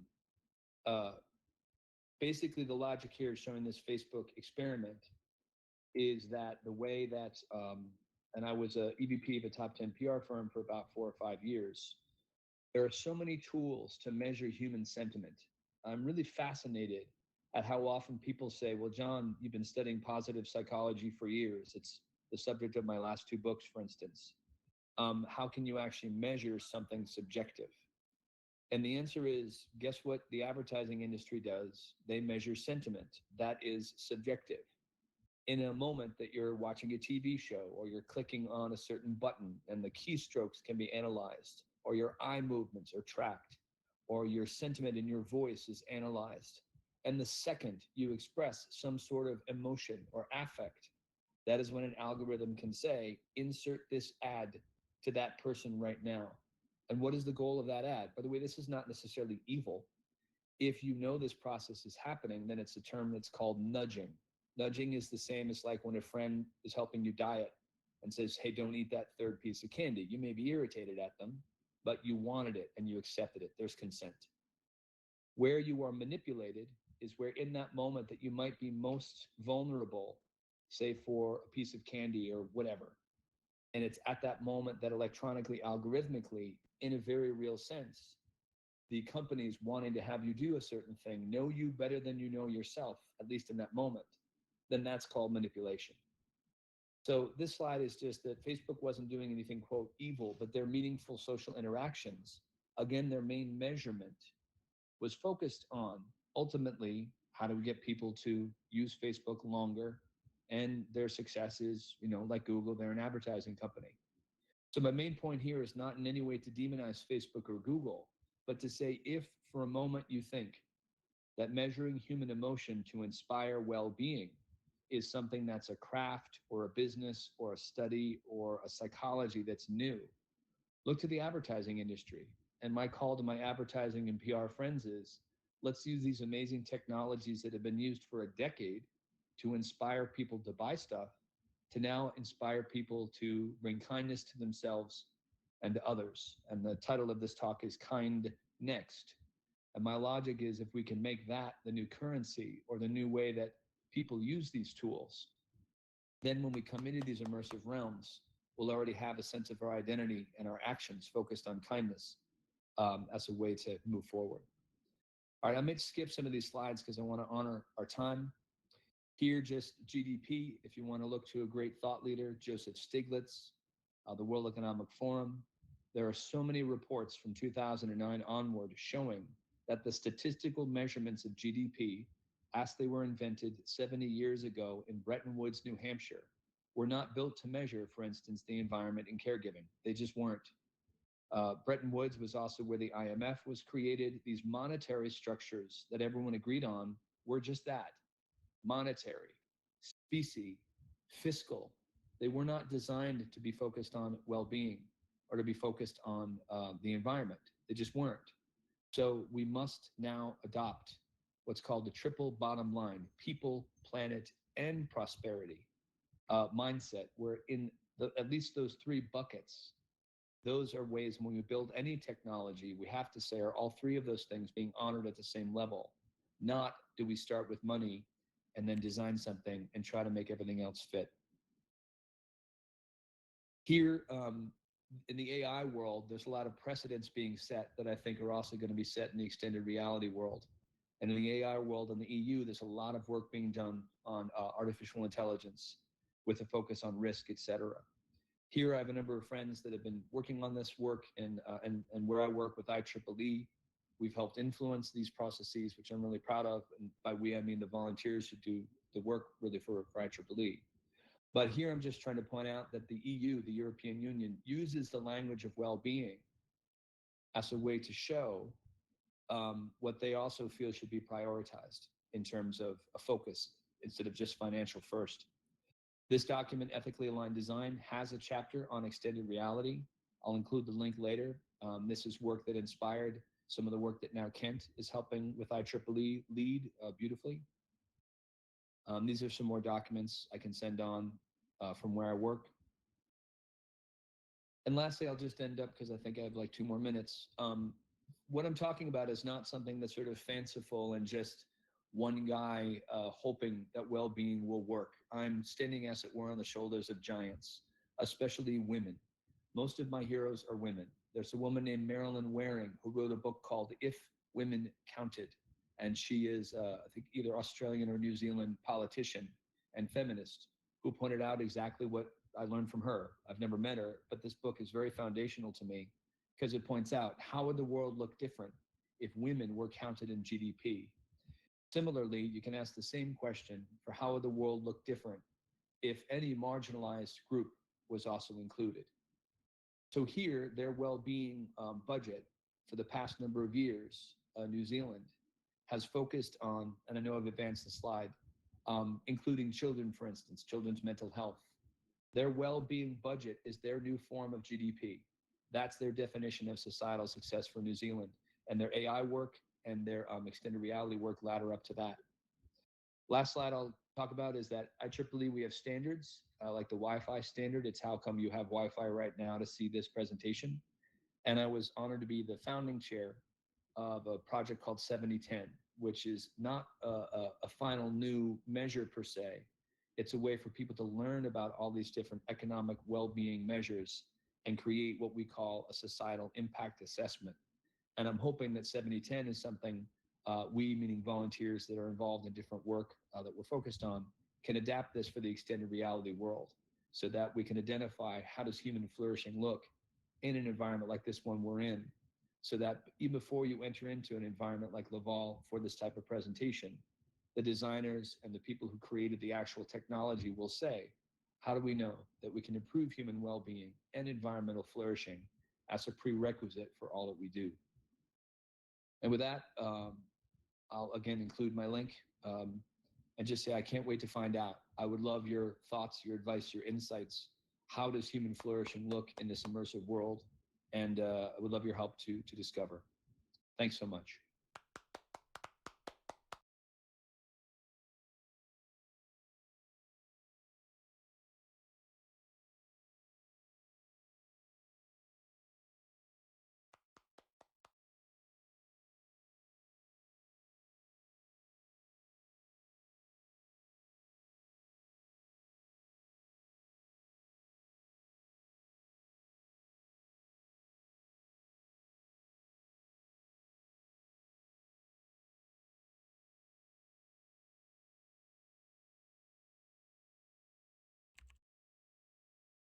Floor. Oh no. Yes, There we go. you can sit on sit. Oh, good.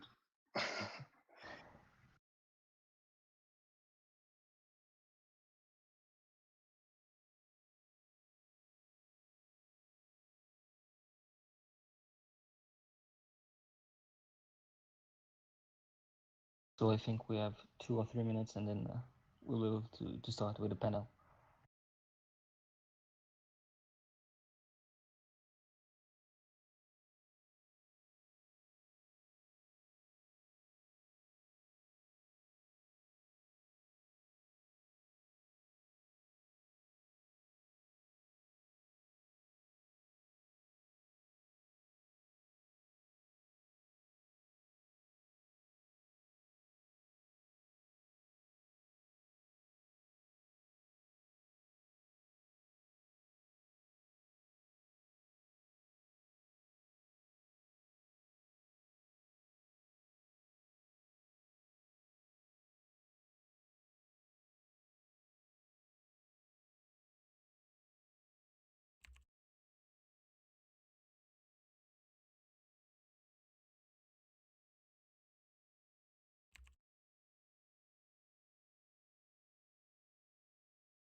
All right, are we ready?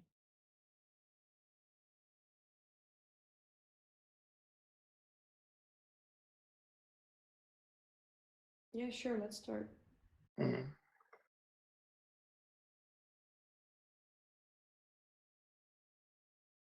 So, do we maybe want to, does anyone maybe have questions in the audience, just to make sure that we're not excluding you as well?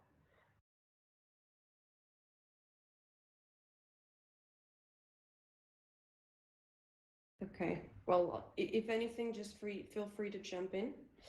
Yeah.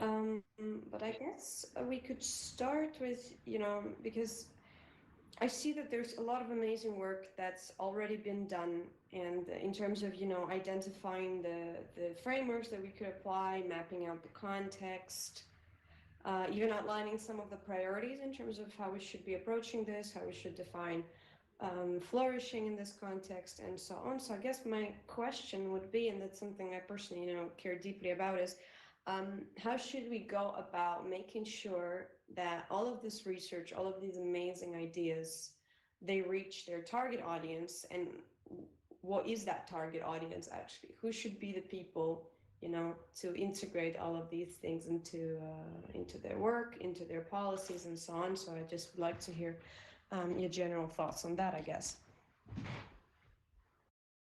I have a thought, just in looking at there's the IEEE Global Initiative on the Ethics of Extended Reality, and as we've been looking at this as an issue, the target audience has been obviously top of mind in terms of like, if we produce this document, then who should it be addressed to? And the first thought is that the experiential designers are the ones that are going to be on the front lines of implementing some of these different trade-offs.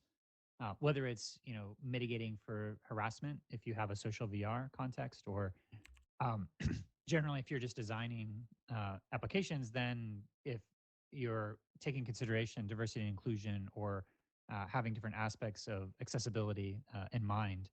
And I think that there's certain ways in which that sometimes you need to build the thing first before you then consider it, other perspectives. And so I think there's a bit of an iterative approach that has to be taken with all of these different ethical issues. I mean, it's impossible to kind of like try to serve every sort of potential ethical dilemma. So then it becomes a matter like, how do you prioritize what it needs to be addressed next? If you're building something, then what are the things that you're not paying attention to? I think that's part of where these types of ethical frameworks can be helpful, is to like, okay, what have you not been considering? If you're building an experience that is a consumer experience, and there may be medical implications, like what are the things that you need to put in there to maybe mitigate motion sickness, or mitigate if people have seizure, or if there's maybe smaller populations that have specific things that get triggered, then being aware of those and integrating them into your experiences as VR continues to grow.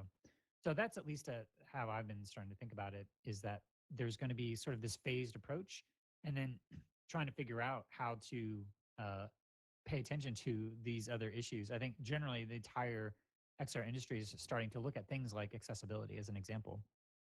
So there's things that are going to be, XR axis, and starting to gather and come up with some of these different best practices.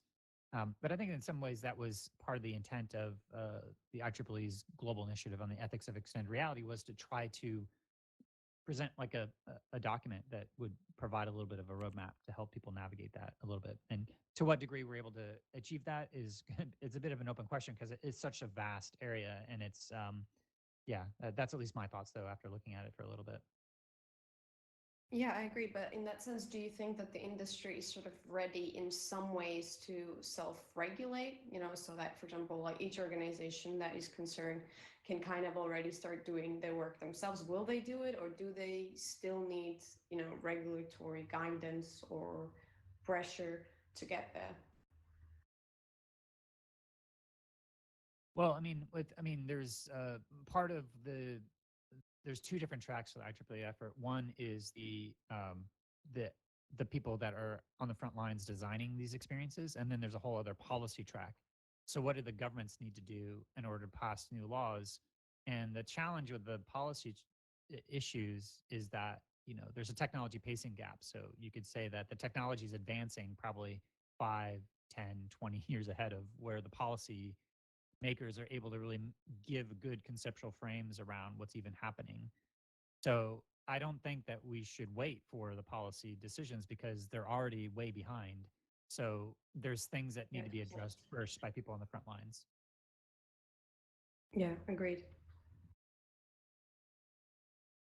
John, Joakim, do you have any thoughts on that as well? Yeah, it's a very sort of tricky problem.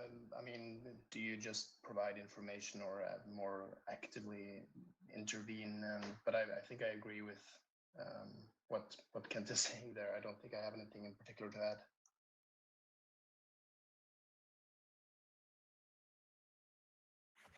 And I'm so sorry. Can you just repeat the question once again? I'm not sure that was Anna or who it was. Forgive me.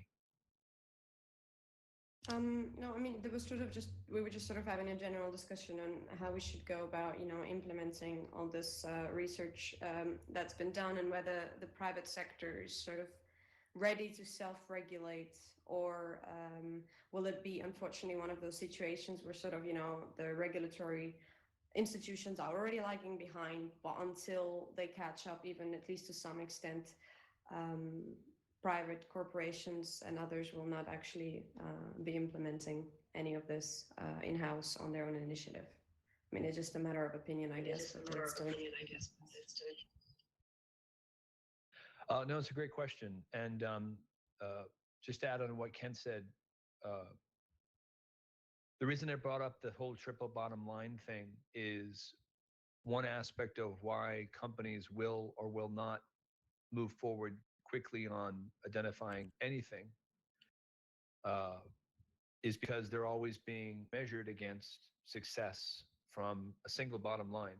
Having been in the PR world, I worked with great clients, really good people whose intentions were always to create things certainly that were safe, that wouldn't harm customers. But every quarter, going into a boardroom with C-suite people, the 5 words I think it is, will we hit our numbers? That was the statement that ended every other conversation. Any conversation about regulation or privacy or anything, you could always stop a room, and you still can, by essentially standing up and saying something that is framing a conversation in, but will we make money? Will we have the exponential growth we need to fiscally survive? Because again, GDP, it's not only about money, it's about growth, but the ideology, this is what's critical, is GDP is not some, non-manipulative or formative set of statistics. Statistics sound boring sometimes, but when you wake up and as a company or as a country, those 3 letters, GDP, are something that's recognized around the world. And it's a number that most people don't even understand what it is. It's just a number that they go, if that goes up, everyone is doing better, because that's what they've been told. Whereas now, for the past almost 15 or 20 years, multiple economic experts, multiple women, people around the world, indigenous folks, whoever, are saying, no, that's a good set of measures for one very small part of any society or person, right? As people, whether we're in this environment here or in the quote real world, we are not only the measure of how much we have in our bank account, we are also measured by those that we love, by the environment, et cetera. So I bring all that up to say that where my work with IEEE recently is to say, where this aspect of a triple bottom line to lean on, and things like ESG or environmental, societal, and governance reporting are now focused on long-term sustainability. A short-term, quarterly mindset, GDP only, will not work for sustainability by definition.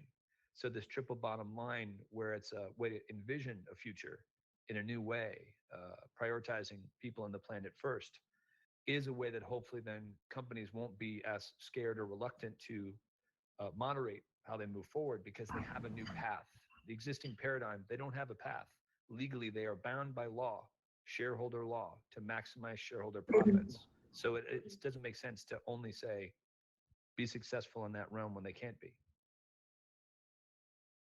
Yeah, absolutely. But from your experience of investigating, ethics in AI, which we could argue is a more developed field when it comes to ethical frameworks, do you think, what are the lessons that XR industry could draw from what you've seen in the domain of AI?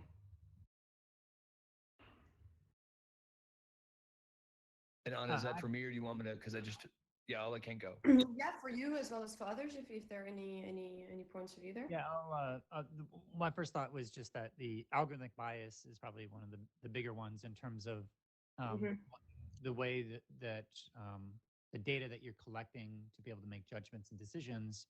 That's going to be something that's embedded into all these different systems, ways in which that there's certain algorithmic decisions that are being made, and how does that impact someone's life. And so films like Coded Bias, I think, start to really unpack all the different ways that harm can be done to different marginalized communities, for facial recognition as an example.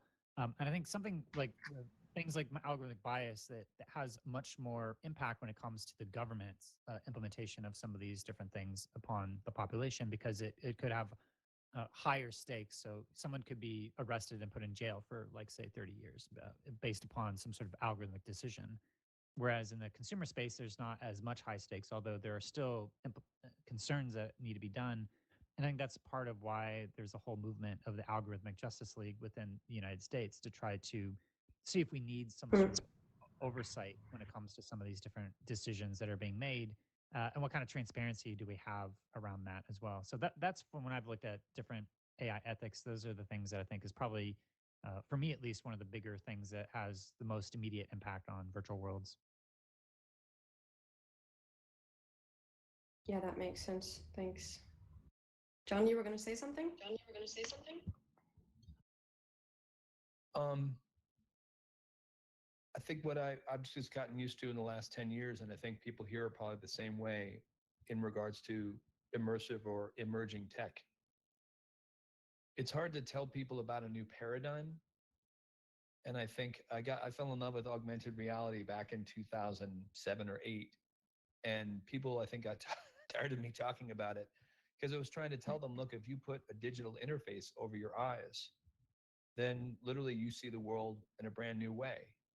And you can know things about other people, the same way if you held your phone up to them or whatever. I bring that up because with these technologies, the comparison to AI, to your question, Anna, AI in one sense to me feels very invisible. Algorithms do their work mostly in ways that people don't see, but they are incredibly powerful and have been, again, for almost a decade. Very simple machine learning algorithms in Amazon to predict what book you like or don't. And those can be really helpful and useful. I don't really read horror, that genre, so I don't need any horror books announced to me. But at some point, maybe there was a book that was classified under horror that I would have liked to have known about. Everyone understands that example. That's the AI algorithmic world that's largely hidden, and questions of bias. And Kent mentioned Joy Buolamwini's work, and she is foundational for recognizing that the things that aren't seen are not just things like, is the formula, the algorithm, not recognizing when it comes to the physical hardware, brown or black skin, for instance. But when you go back to the data sets and the work that Joy has done, which is also seminal, is about phenotypes, meaning the classifications for how, beyond just the brown and the dark skin rather, that hardware is or is not seeing, literally is or is not seeing certain people. Well, that's not a metaphor for what I talked about today. GDP marginalizes where it doesn't analyze or see women or caregivers. And why I keep bringing that term up, caregivers, is because especially in terms of mental health, and especially in the United States, teen suicide rates have gone up 50% in the last 10 years. Now, that doesn't mean 50% of all teens are taking their own lives. It does mean, however, that in the last 10 years, the increase is 50%, and that's also pre-COVID. So the question is, what does society value most? And then how are they measuring it? The good news is, with things like the SDGs, et cetera, companies are being given more tools. Same with ESG reporting. And I'm getting back to your question, Anna, of my point here, and I'll stop before I talk for too long for each question. But my point here is that we have to give companies and policymakers metrics, tools, permission, and then the mandatory goal of saying, what is it that you think success is? Because while a company is being told by their shareholders legally that success is only about, primarily, the key performance indicators are only in the numbers that demonstrate exponential growth, everything else is going to be annoyance. And I get it. So they have to be given these new tools, but it's a new paradigm for them to consider. And that's why this triple bottom line, at least, is one solution to explore. Yeah, I definitely agree. And I think, well, there's a bit of a problem because on the one hand, you think they need to be given tools, specifically when it comes to, companies. But on the other hand, you could also argue that since it's such a human problem and it's such an existential issue that we're discussing whenever we talk about ethics, right? Wouldn't it also make sense to self-regulate a little bit, to come up with some tools in-house, to seek help from professionals, but at the same time start coming up with your own frameworks that in the meantime they may not be perfect, but even incorporating these metrics even before somebody comes and tells you, okay, this is what you have to do because X, Y, Z. So I think there's a general sense of, at least that I have, that responsibility is just not something, companies and, well, I guess on the individual level as well, we are willing to, assume, until we get to the point where really the whole endeavor becomes incredibly risky. And I guess that's what we're trying to avoid here, right? We're trying to say, okay, we need to anticipate, but this anticipation is something that I find is so complicated, you know what I mean? Because people think it's still too speculative. And even if there's already some evidence emerging of the fact, particularly in XR, because we're still not in that phase of mass adoption. So a lot of the things that we're talking about, I still from the perspective of it could go that way or this way, but there's an important mentality shift that I think needs to happen so that we understand that anticipating risks is just as important as addressing the risks that we can already see. And in that vein, I was wondering if you were right now to identify like one domain or one specific issue that regulators should focus on, should put on top of their policy agendas, what would it be and why, in your opinion?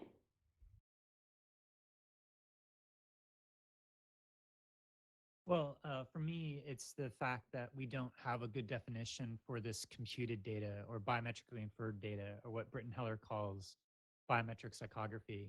And when it comes to privacy, that's probably the biggest gap that I see. And there's a movement in the human rights realm in terms of neuro rights, and it may be that it's best to kind of really define the principles of the human rights first at sort of the international legal level, and then from there try to figure out how to implement those human rights within each of these local laws. Because I think that as I've looked at some of these different threats, the threat to there's 5 main neuro rights, but I think that the first 3, the threat to mental privacy, the threat to identity, the threat to agency. So our rights that we have in each of these realms, to what degree are those undermined? And I think anytime you talk about these different issues, you sort of have to weigh, well, what are the harms that could be done versus the benefits that you gain? And some of these discussions are basically down to a handful of different corporations that are at the decisions they're making have like a much higher impact on the entire industry, right? So if you really looking at some of the platform decision and the way that it's architected, once it gets to scale, then you start to get into the network effects of all these things. And so the challenge is like trying to look at this stuff as it starts to go out, and then trying to figure out what are the things that they need to be putting into either their technological architecture, into their own local policies, into, if there needs to be laws that they're not following. And my concern is that there's this existing sort of surveillance capitalism model that as we start to put in advertising models, then it's going to create an incentive to create all of this sort of contextually aware tracking of all of our attention, all of our behaviors, our likes and dislikes across all these different contexts. And so we have this massive amount of surveillance that's being done on us. And to what degree, what's the line, what's the threshold between when that surveillance now all of a sudden is too much and it actually undermines our right to mental privacy, undermines our ability to make decisions on our own because we're in an environment where we're being constantly influenced, or the right to our own identity, meaning that these companies have been gathering all this contextually aware information about who we are and how we identify across these different contexts. They may have these sophisticated models of our identity that go above and beyond what we can even articulate about what our identity is. So our rights to identity, mental privacy, and agency are potentially threatened. And I think it's a complicated issue that there's not like anybody has like a roadmap for how to fix it. because it is across all these different areas and it is still very nascent, very new. But I think what I see is at least trying to define what these fundamental rights would be at a human rights level. And then from there, take those human rights and see how you implement those human rights across different local laws that then are influencing these big tech companies.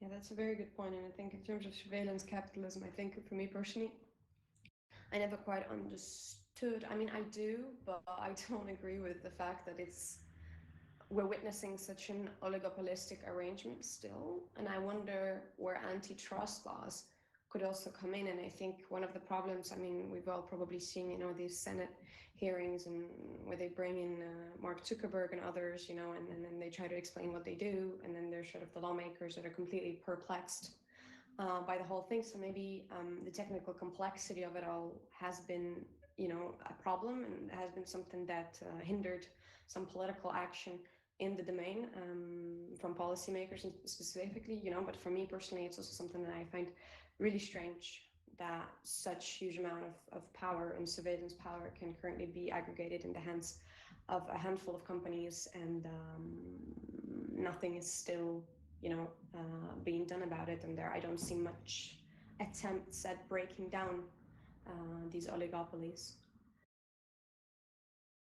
Is there anything else from any other that you're thinking about? This is John. I do see some things that are encouraging, because it's easy, and Anna, I share your frustration or concern or whatever the right word is to complement what you just said. But a lot of work at IEEE from my colleagues, a woman named Moira, for instance, Patterson, has been focused on children's data. And to Ken's point, or at least this is how I feel about data. Data as a human right is, ever since I've been into augmented reality, your data is you, right? Like right now, I still exist in the real world, but in this environment, how I'm projecting everything, I think, right? My voice, and then my avatar. This content right now is controlled by the Laval environment. Now I trust the organizers, so I'm not worried. But we all know that, I don't know, who's tracking Laval, right? And how is that data being used? The answer is, at least in general, who knows? And largely, again, in the framework of surveillance capitalism. So that said, I think fundamentally as a parent, it's like one thing when I talk to other parents anywhere around the world, it's easy for people to say, well, culturally and ethically, people are so different. How can you implement one legislation that's the same for everyone around the world? In general, I've found that all parents care about their kids. And when you start talking about how data is tracked by a human, it's sort of esoteric, and privacy is a good conversation, but it can still feel kind of esoteric. When you know that children well under the age of 13, and that's the COPPA law in the US, that's the age 13 that's supposed to be observed.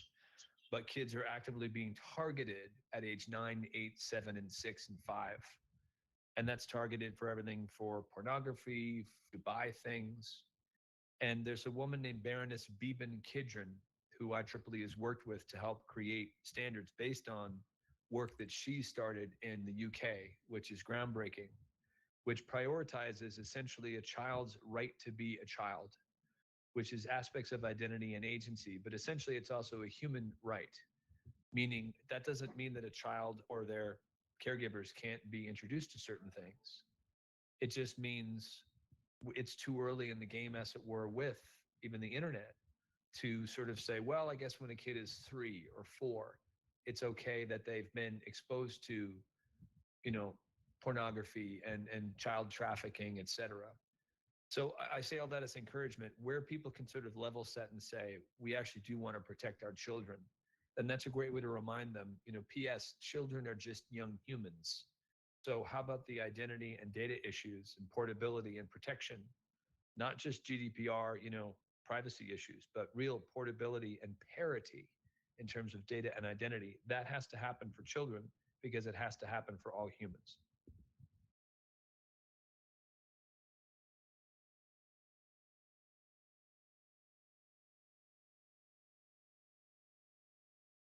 Yes, I couldn't agree more. That is a very good point. And I think it's also really interesting to think of, you know, these things that we actually have in common. And before addressing some of the more, you know, general high level ideas when discussing ethics, I think to actually, you know, go to the very root of it all and be like, what is it that that we all share? And then what is it that makes us all human, even though it can be a very complicated question. But I think finding this like common denominator in conversations about ethics, be it on, you know, personal, professional, legislative level, I think is going to be very important and is probably an interesting way forward for the industry. So we have a couple of minutes left. I don't know if any of the speakers, if you'd like to conclude with something, say something else that you didn't get to express. If so, the floor is yours.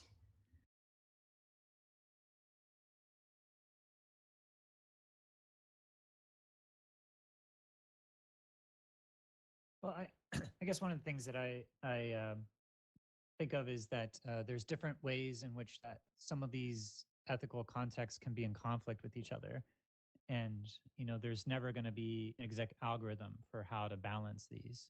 And when I was talking to the Electronic Frontier Foundation, one of the things they said is that a lot of times these privacy harms are invisible. When you're eroding someone's privacy and someone has more information than they should, then that could be opening up a door to have them discriminate against other people. But yet, if they don't know that they have that information, then how do they know that they're being discriminated against? And so there's a way in which that some of the harms that are happening to our privacy are kind of like hard to really measure.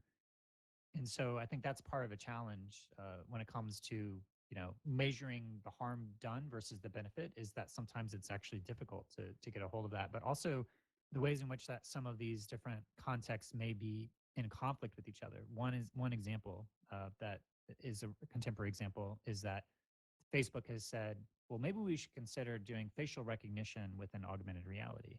And Boz is, you know, at the Facebook Reality Labs has said, well, we have to sort of look at the benefits for people who have aphasia. So people who have like a disability that they're not able to recognize someone's faces, right? So there's an accessibility argument to be made there. But at the same time, there's other people who may be in marginalized communities that, you know, that may be, or women that may be stalked or harassed online, that if you're adding all sorts of additional metadata and context on facial recognition out in the world, then the ways that that could be abused, that may be a different whole other context and a whole other people that are in that demographic than the people who are benefiting from that. So how do you weigh those two together? And I think that's against each other. I think that's a sort of the dilemma that a lot of times these ethical questions have, because there is no clear answer. And so you have to find some way to evaluate the benefits and the risks of all these different things. And I think that's part of the challenge of understanding some of these ethical questions, is knowing the benefits to some areas and also the risks and the harms in others, and how do you weigh them against each other. Do you think if companies were more transparent when it comes to these things, it would be easier to evaluate these risks versus benefits? Or is it just that the way they're built inherently lend itself to this kind of conflict? I would point back to what John has been talking about with the GDP and the wellness metrics, is because a lot of times if you don't have a good way of measuring it, then it actually is really difficult to kind of weigh against each other. But I think, you know, there's ways in which you get anecdotal evidence. So as an example, with the VR headset designs, you know, the first iterations, they weren't designed for black hair a lot of times. And so that means that people have hair that doesn't fit the existing design, and it's not accessible to them. And so it wasn't. So I think there's a way in which that diversity and inclusion becomes an important mitigating factor to be able to actually have more diverse teams, so that you're able to have more awareness for some of these different things before it gets to the point of actually launching. But again, I think it's, like I said, you iterate and you sort of put something out there, and then you realize the things that you don't see, and then you have to sort of have this general responsible innovation design. And that's another big topic that I just throw out there quickly, is just that there's supposed to be different responsible innovation principles, and that there's kind of a metaphoric red button that you're supposed to be able to push to say, hey, you know, actually, if we put this out into the world, we have the risk of doing more harm than good. So it's better to sort of not launch it and then make sure we get it really right before just launching it. And that's, I guess, my concern is that I don't see that big red button anywhere. I see a lot of responsible innovation principles that are kind of like ethics washing. They're not really functional frameworks. And it's really just designed to sort of mitigate any ethical criticisms that these companies may have, but they're not really addressing some of these deeper ethical dilemmas that are being faced. And so because of that, they're just kind of pushing forward and, you know, Facebook in particular is saying, oh, we've got these responsible innovation principles that we're using, and we've decided that it's okay to do this type of tracking with advertising. You know, it's like, okay, where's the transparency of this? Was there a big red button? What are the processes of that? Who was involved with that decision? You know, there's little or no transparency in any of that. And those responsible innovation principles are supposed to be the thing that is preventing rushing out with something that's going to be causing more harm than good. But yet, that the way that I see it existing is that that's not really a functional process that's in place right now. And if I can just to add, Anna, do I have time to answer? I want to honor. Yeah, just a few minutes. Yeah, and then we need to. Okay, I'll make it quick.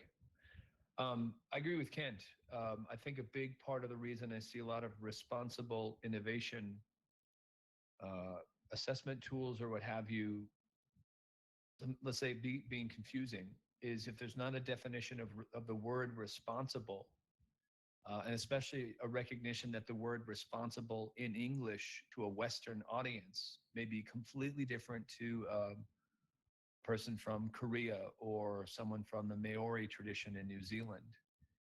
It's a big word. You know, does responsible mean just I create technology that doesn't kill somebody? Because also, like, why is that even a word? Like, I'm building you something and I want you to buy it. Isn't it a given that it shouldn't hurt you? Like, that's not responsible. That's just the job. Yeah. Or does responsible have another level of opportunity? And I would very much agree with Kent and anyone else that says human rights needs to come first as a design consideration. I mentioned ethically aligned design, that book from IEEE. We created that over 3 years with about 700 people. We had 500 pages of feedback.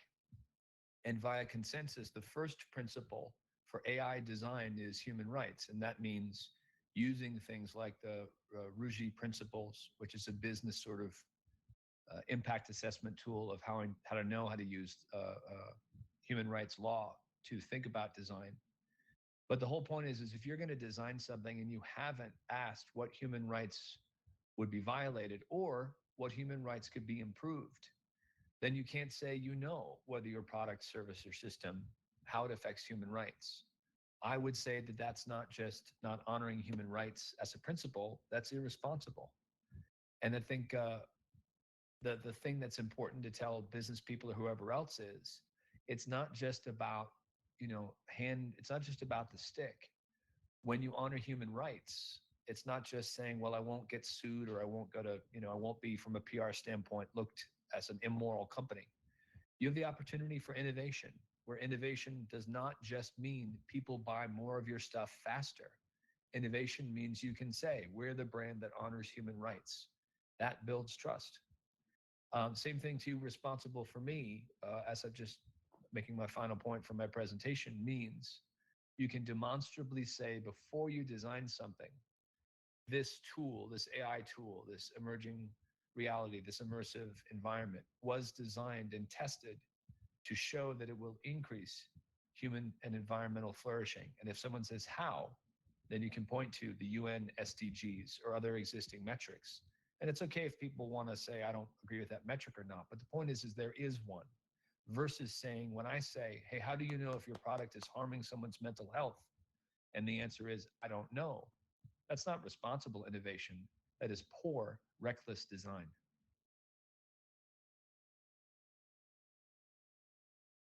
Absolutely, I couldn't agree more.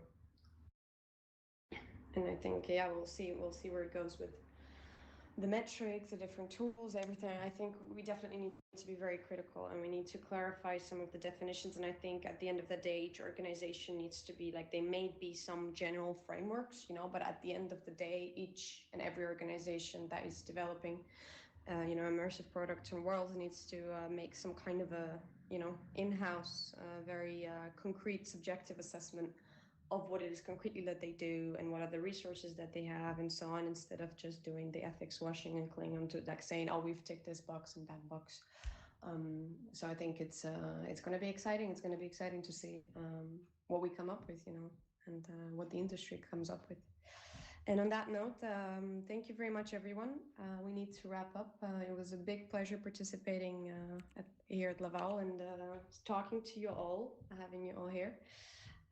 So yes, enjoy the rest of the conference. I'll see you around Laval Virtual. Thanks. Thanks, Anna. Thanks, everybody.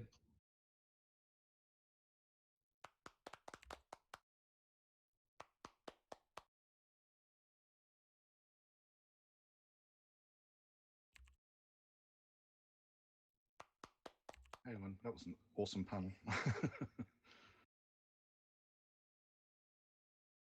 Just checking, can you guys hear me okay?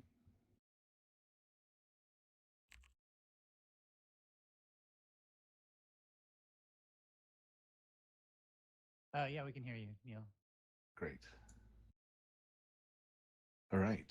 So, yeah, we are a few minutes late. So let me get started. So hi, everyone. I'm Neil Trevett. I'm Vice President of Developer Ecosystems at NVIDIA, and I am President of the Khronosgroup. And it's a real pleasure to speak to everyone today on behalf of Khronos about how open standards are going to be a vital tool for constructing the metaverse.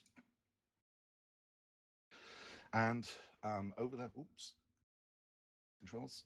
Over the next 20 minutes or so, I'm going to consider 4 topics. First, what do we actually mean by the term metaverse? Followed by how is it likely to be built? Then an exploration of the role of open standards as we construct the metaverse, and just as importantly, where we should not try to use standards as a tool.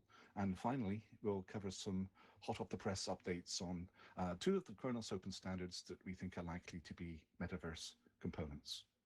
So let's dive in. So just what is this metaverse thing?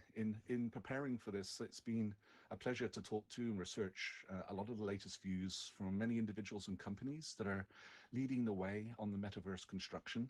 And I was struck by the range of different perspectives and insights and approaches, and just some of which I've tried to illustrate here. I know from personal experience that Snow Crash, the original term, did directly inspire much of the early work to bring 3D into the web stack. And since then, though, the technology and scope of projects to deliver on the vision of cooperative 3D spaces has grown enormously. In just the last few years, we see user communities that are not only building their own 3D assets, but are now wanting to move them portably between different ecosystems. We see huge geospatial databases generated from captured data being indexed and live streamed. We see immersive simulated environments, enabling multi-user collaborative design and interaction in real time. All now is all possible, together with quite sophisticated digital twins that are beginning to be widely deployed. So a lot of different approaches. Which of these approaches is the right one? And the answer is all of them. All of these products and initiatives, I think, provide really tantalizing glimpses of the metaverse that could be and will be.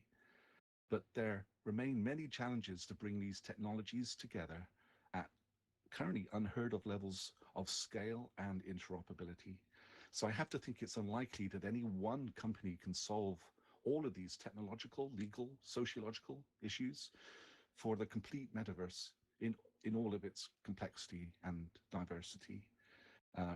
Ready Player One's Oasis is not a viable model of how the metaverse will be built.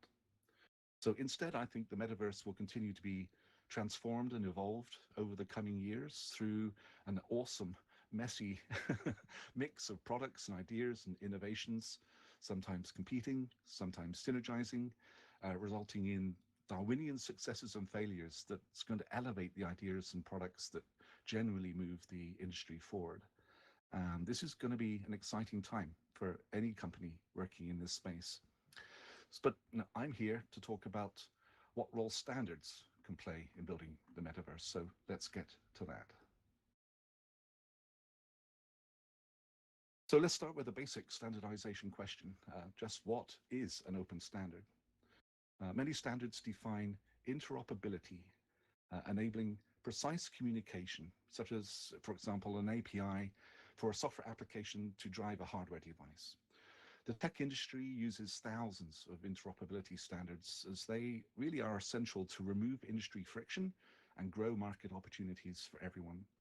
Well-designed open standards are careful to precisely define interoperability, but not to over-prescribe implementation details. And that unleashes the power of innovation and healthy competition.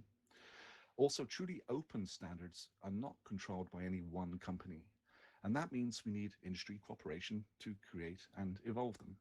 And the industry uses what we call standards developing organizations, or SDOs, to enable multiple companies to work together to enable a shared consensus on open standards that move the industry forward. Effective SDOs have well-defined multi-company governance and intellectual property frameworks, and each of these organizations typically has a specific area of expertise. And I like to say the first golden rule of standardization is that the more inclusive the governance model and the wider the consensus built during the standardization process, the better the chances that any standards created will be widely adopted. But if the metaverse is going to be created through this Darwinian furnace of new ideas and products, what is the place for standardization? Aren't standards too boring and too slow to be effective in such a fast-moving area? The answer, I believe, is that standards are a vital tool to build products and ecosystems to pervasive scale. You consider the platform that many of us are using to build metaverse concepts and products today. The ubiquitous PC is built from a web of literally hundreds of hardware and software standards. If everyone had to custom build their own platform from scratch, we would never be making forward progress. Even the simple act of plugging your PC into the wall outlet takes another whole standardization ecosystem that has become so ubiquitous that we just take it for granted. And if we are successful, people will eventually take the metaverse for granted too. And so we need to make sure that it's being built on a strong foundation of standards. There's no other way to ensure that the metaverse is going to be scalable, to be accessible by the whole planet. But timing is everything, and standardization is just one tool to help build the metaverse, and a tool that should only be used at the right time and place. Open standards and proprietary technologies have a complex and very interdependent relationship. For example, my favorite second golden rule of standardization is never attempt research and development by committee. Proprietary products are much more effective at driving the Darwinian evolution of new techniques and technologies, and successful innovative products can remain dominant in the hands of a smart market leader. Strong open standards emerge when there is a recognized wider need for a proven, well-understood technology, and the industry is motivated to cooperate over reducing fragmentation. And in the long view, an open standard that is not controlled by or dependent on any single company can be the thread of continuity for sustained industry forward progress as technologies, platforms, market positions swirl and evolve. So we shouldn't try to create standards too soon. But of course, there are many metaverse components that are understood and well-considered standardization is underway. Before we look at some of those standards, there is another vital and powerful tool in our metaverse building toolkit, and that's open source software. Open source projects are very complementary to open standards, but the two are very often confused. An open standard is a shared specification, together with conformance tests, that enables reliable implementations to be built and shipped by multiple companies. By contrast, an open source project enables multiple contributors to cooperate over building a shared implementation. Open standards are most effective when companies wish to strive for a competitive advantage through implementation innovation, but need a stable design target that guarantees effective interoperability. Open source projects are successful when companies benefit more from sharing the implementation load rather than seeking an implementation competitive advantage.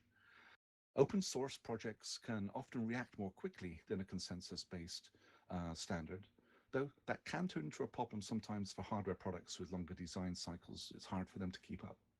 The agility of open source can also cause forking and fragmentation, and often the governance model for open source projects may not be clearly defined, often with the originators and major contributors retaining a concentration of control over the project that may limit adoption.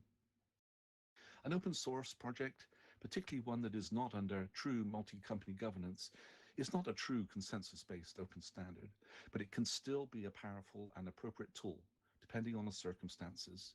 It's important to understand the difference between open standards and open source to be able to select the right tool for the job at hand.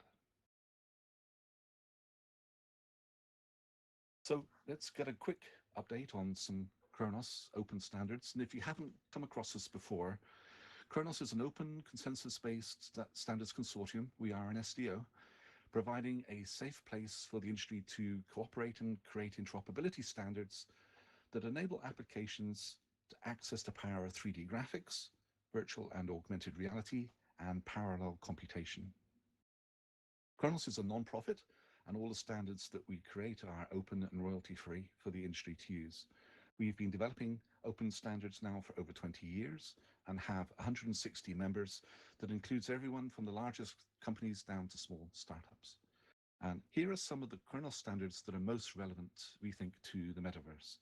We have 3D APIs, including Vulkan and WebGL for rendering natively and in the web.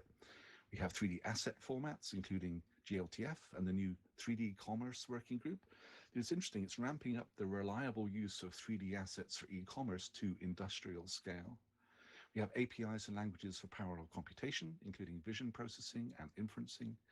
And last but not least, the OpenXR API standard for portable access to augmented and virtual reality devices and runtimes. So let's first look at OpenXR in a little more detail.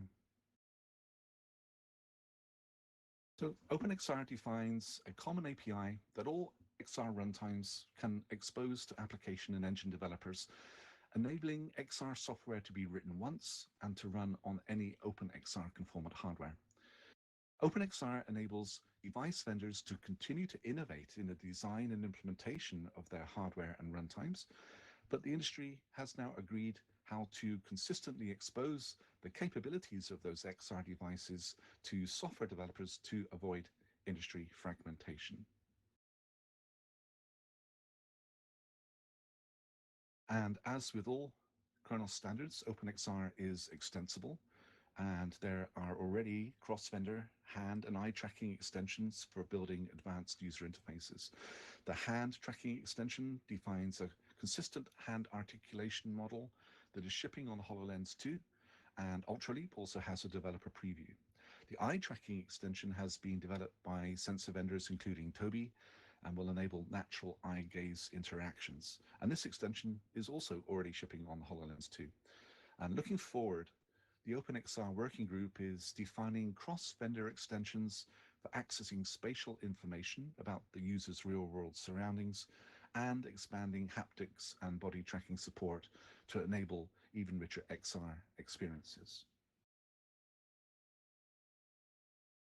And the hot off the press news is that OpenXR is rapidly gaining widespread adoption, with conformant implementations now including all Windows mixed reality headsets and HoloLens 2 from Microsoft, the Rift S, Quest and Quest 2 from Oculus, the Vive Cosmos from HTC, the open source Monado OpenXR implementation from Collabora, and most recently the entire range of Vario high-resolution VR headsets. Valve have publicly stated that all new Steam VR functionality will be exposed in OpenXR rather than their older proprietary OpenVR API. And Facebook have recommended that all game engines and applications use OpenXR rather than its proprietary SDK. Both Unreal and Unity engines now have OpenXR support, and the WebXR engine in Chromium, which is used to bring XR capabilities to both the Chrome and Edge browsers, now uses OpenXR as its default backend. And enabling WebXR is important, as the metaverse will very likely include openly connected and searchable virtual spaces and interstitial experiences, which will evolve as part of the World Wide Web. And so it is critical that the industry bring effective XR capabilities to the browser. Now, the WebXR standard is not being developed by Khronos, it's being developed by the World Wide Web Consortium. But Khronos is working closely with the WebXR working group at the W3C so that WebXR can effectively use OpenXR as its native portability API, saving WebXR from having to be ported to dozens of proprietary runtimes. And here Khronos is fulfilling its industry role by providing standardized native access to XR hardware, together with 3D rendering for both native and web applications through Vulkan and WebGL.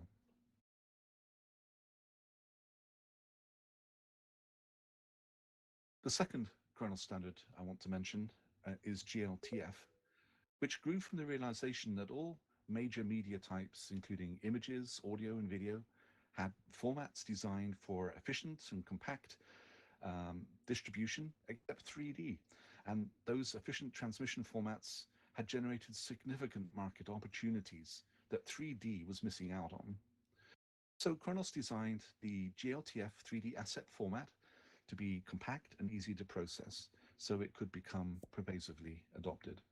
Khronos likes to call GLTF the air quotes JPEG of 3D, as it is kind of the last mile JPEG equivalent that lets you easily transport and deploy and use your 3D assets wherever they are needed. GLTF is flexible. It can describe any 3D model, from single objects to full scenes with animation.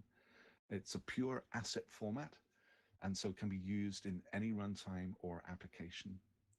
And GLTF 1.0 was designed to be used directly in WebGL for the web, and so used GLSL shaders to define materials. GLTF 2.0 significantly broadened the adoption of GLTF by defining physically based rendering, or PBR, materials that are both visually compelling and can be processed by any 3D graphics API on any system.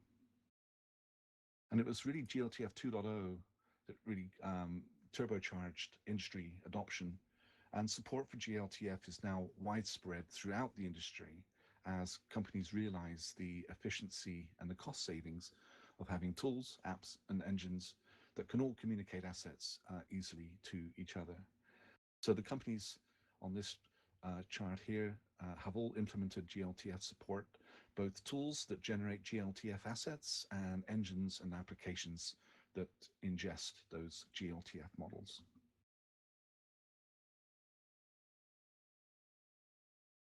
GLTF, just like OpenXR, is also extensible, so it can evolve to meet market demands, such as leveraging Google's Draco geometry compression for smaller file sizes.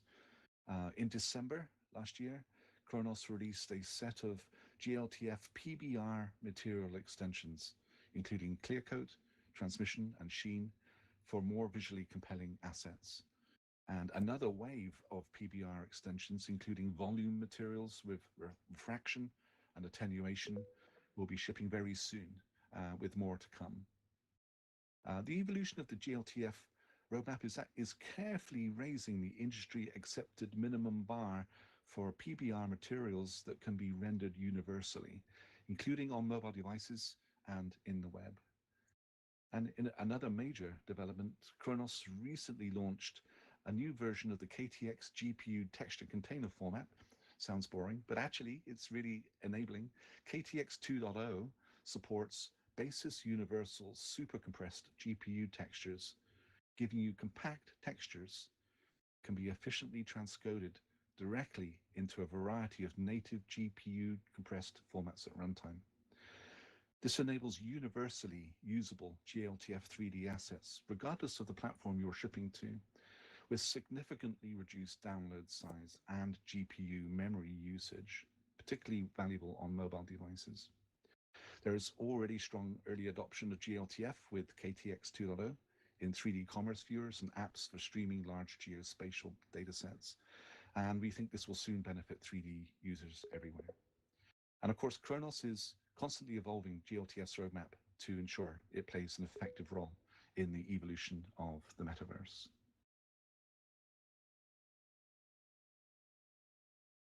So we're almost out of time. Luckily, that's the end of my presentation. So I have no doubt that standards will play a vital role as we embark on this grand adventure of building the pervasive metaverse.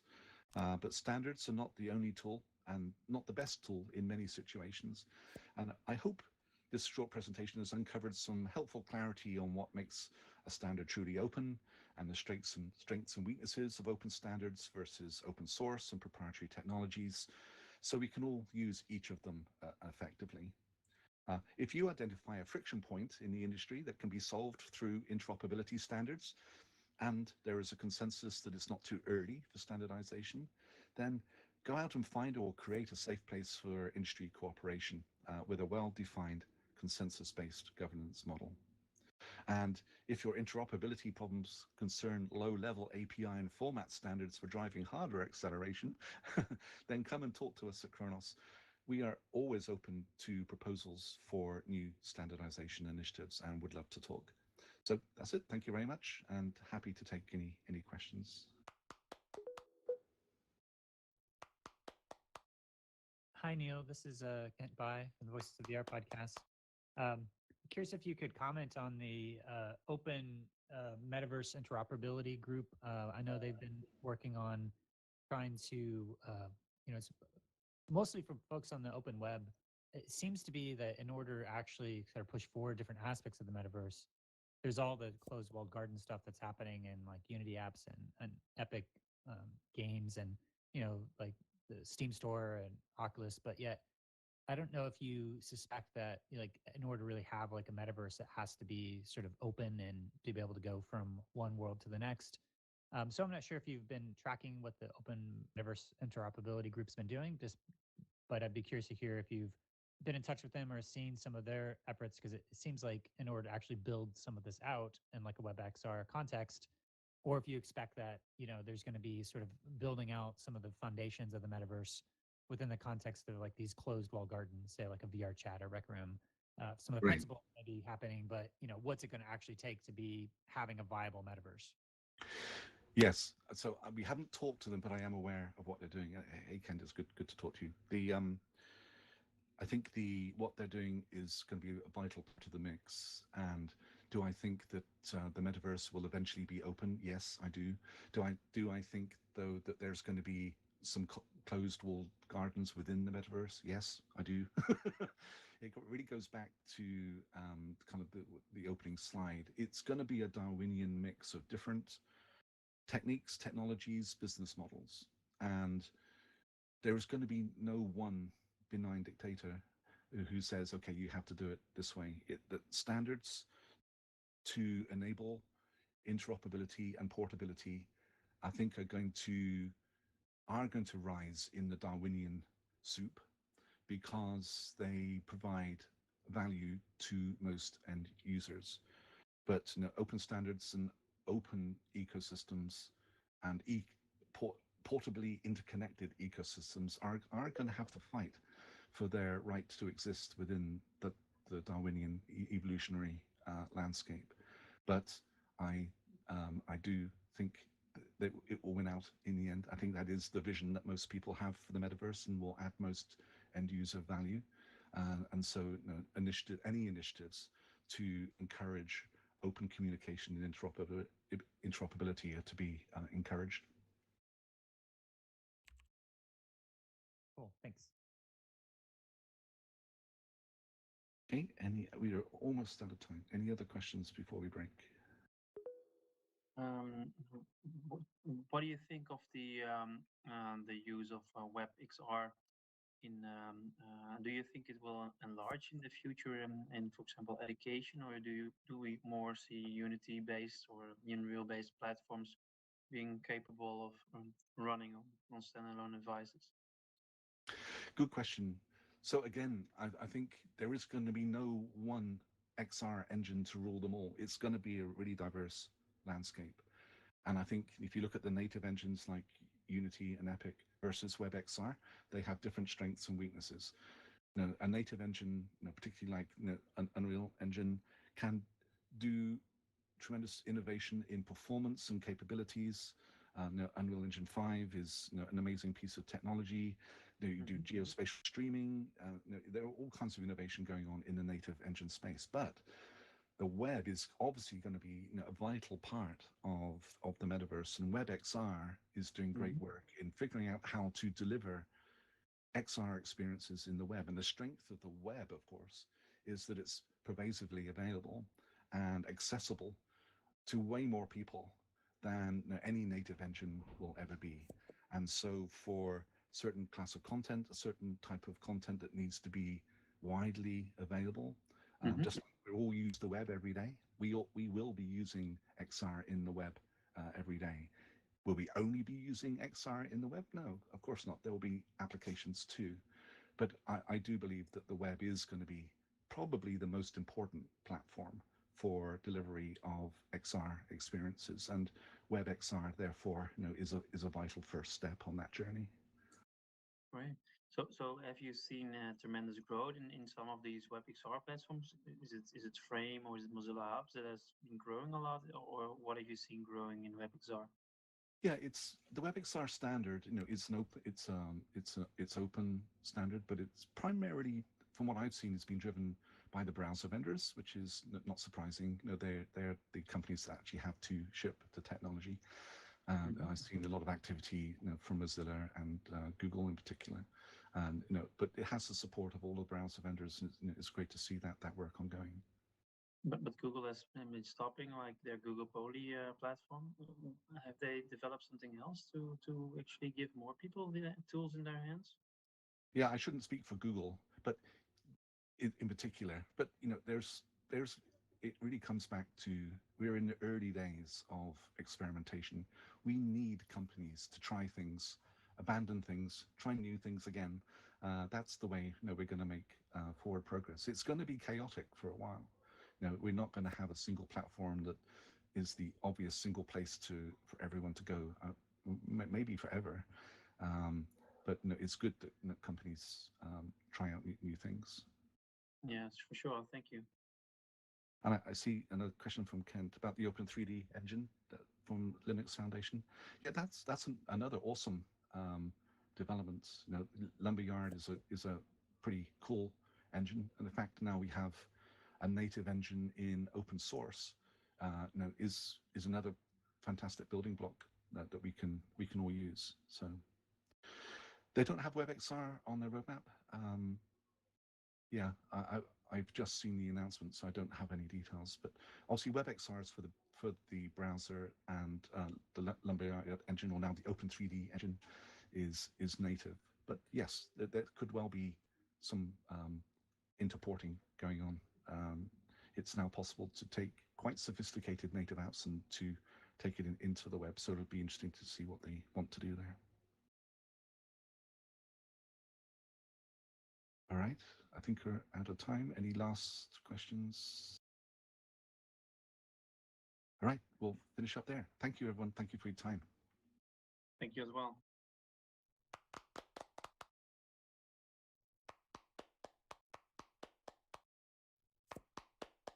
Where's the virtual beer?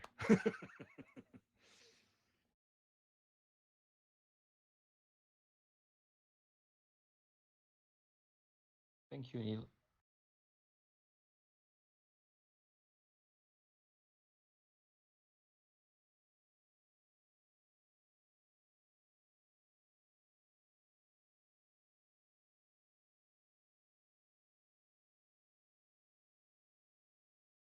I can't. I just missed your presentation. How was it? I mean, I don't know.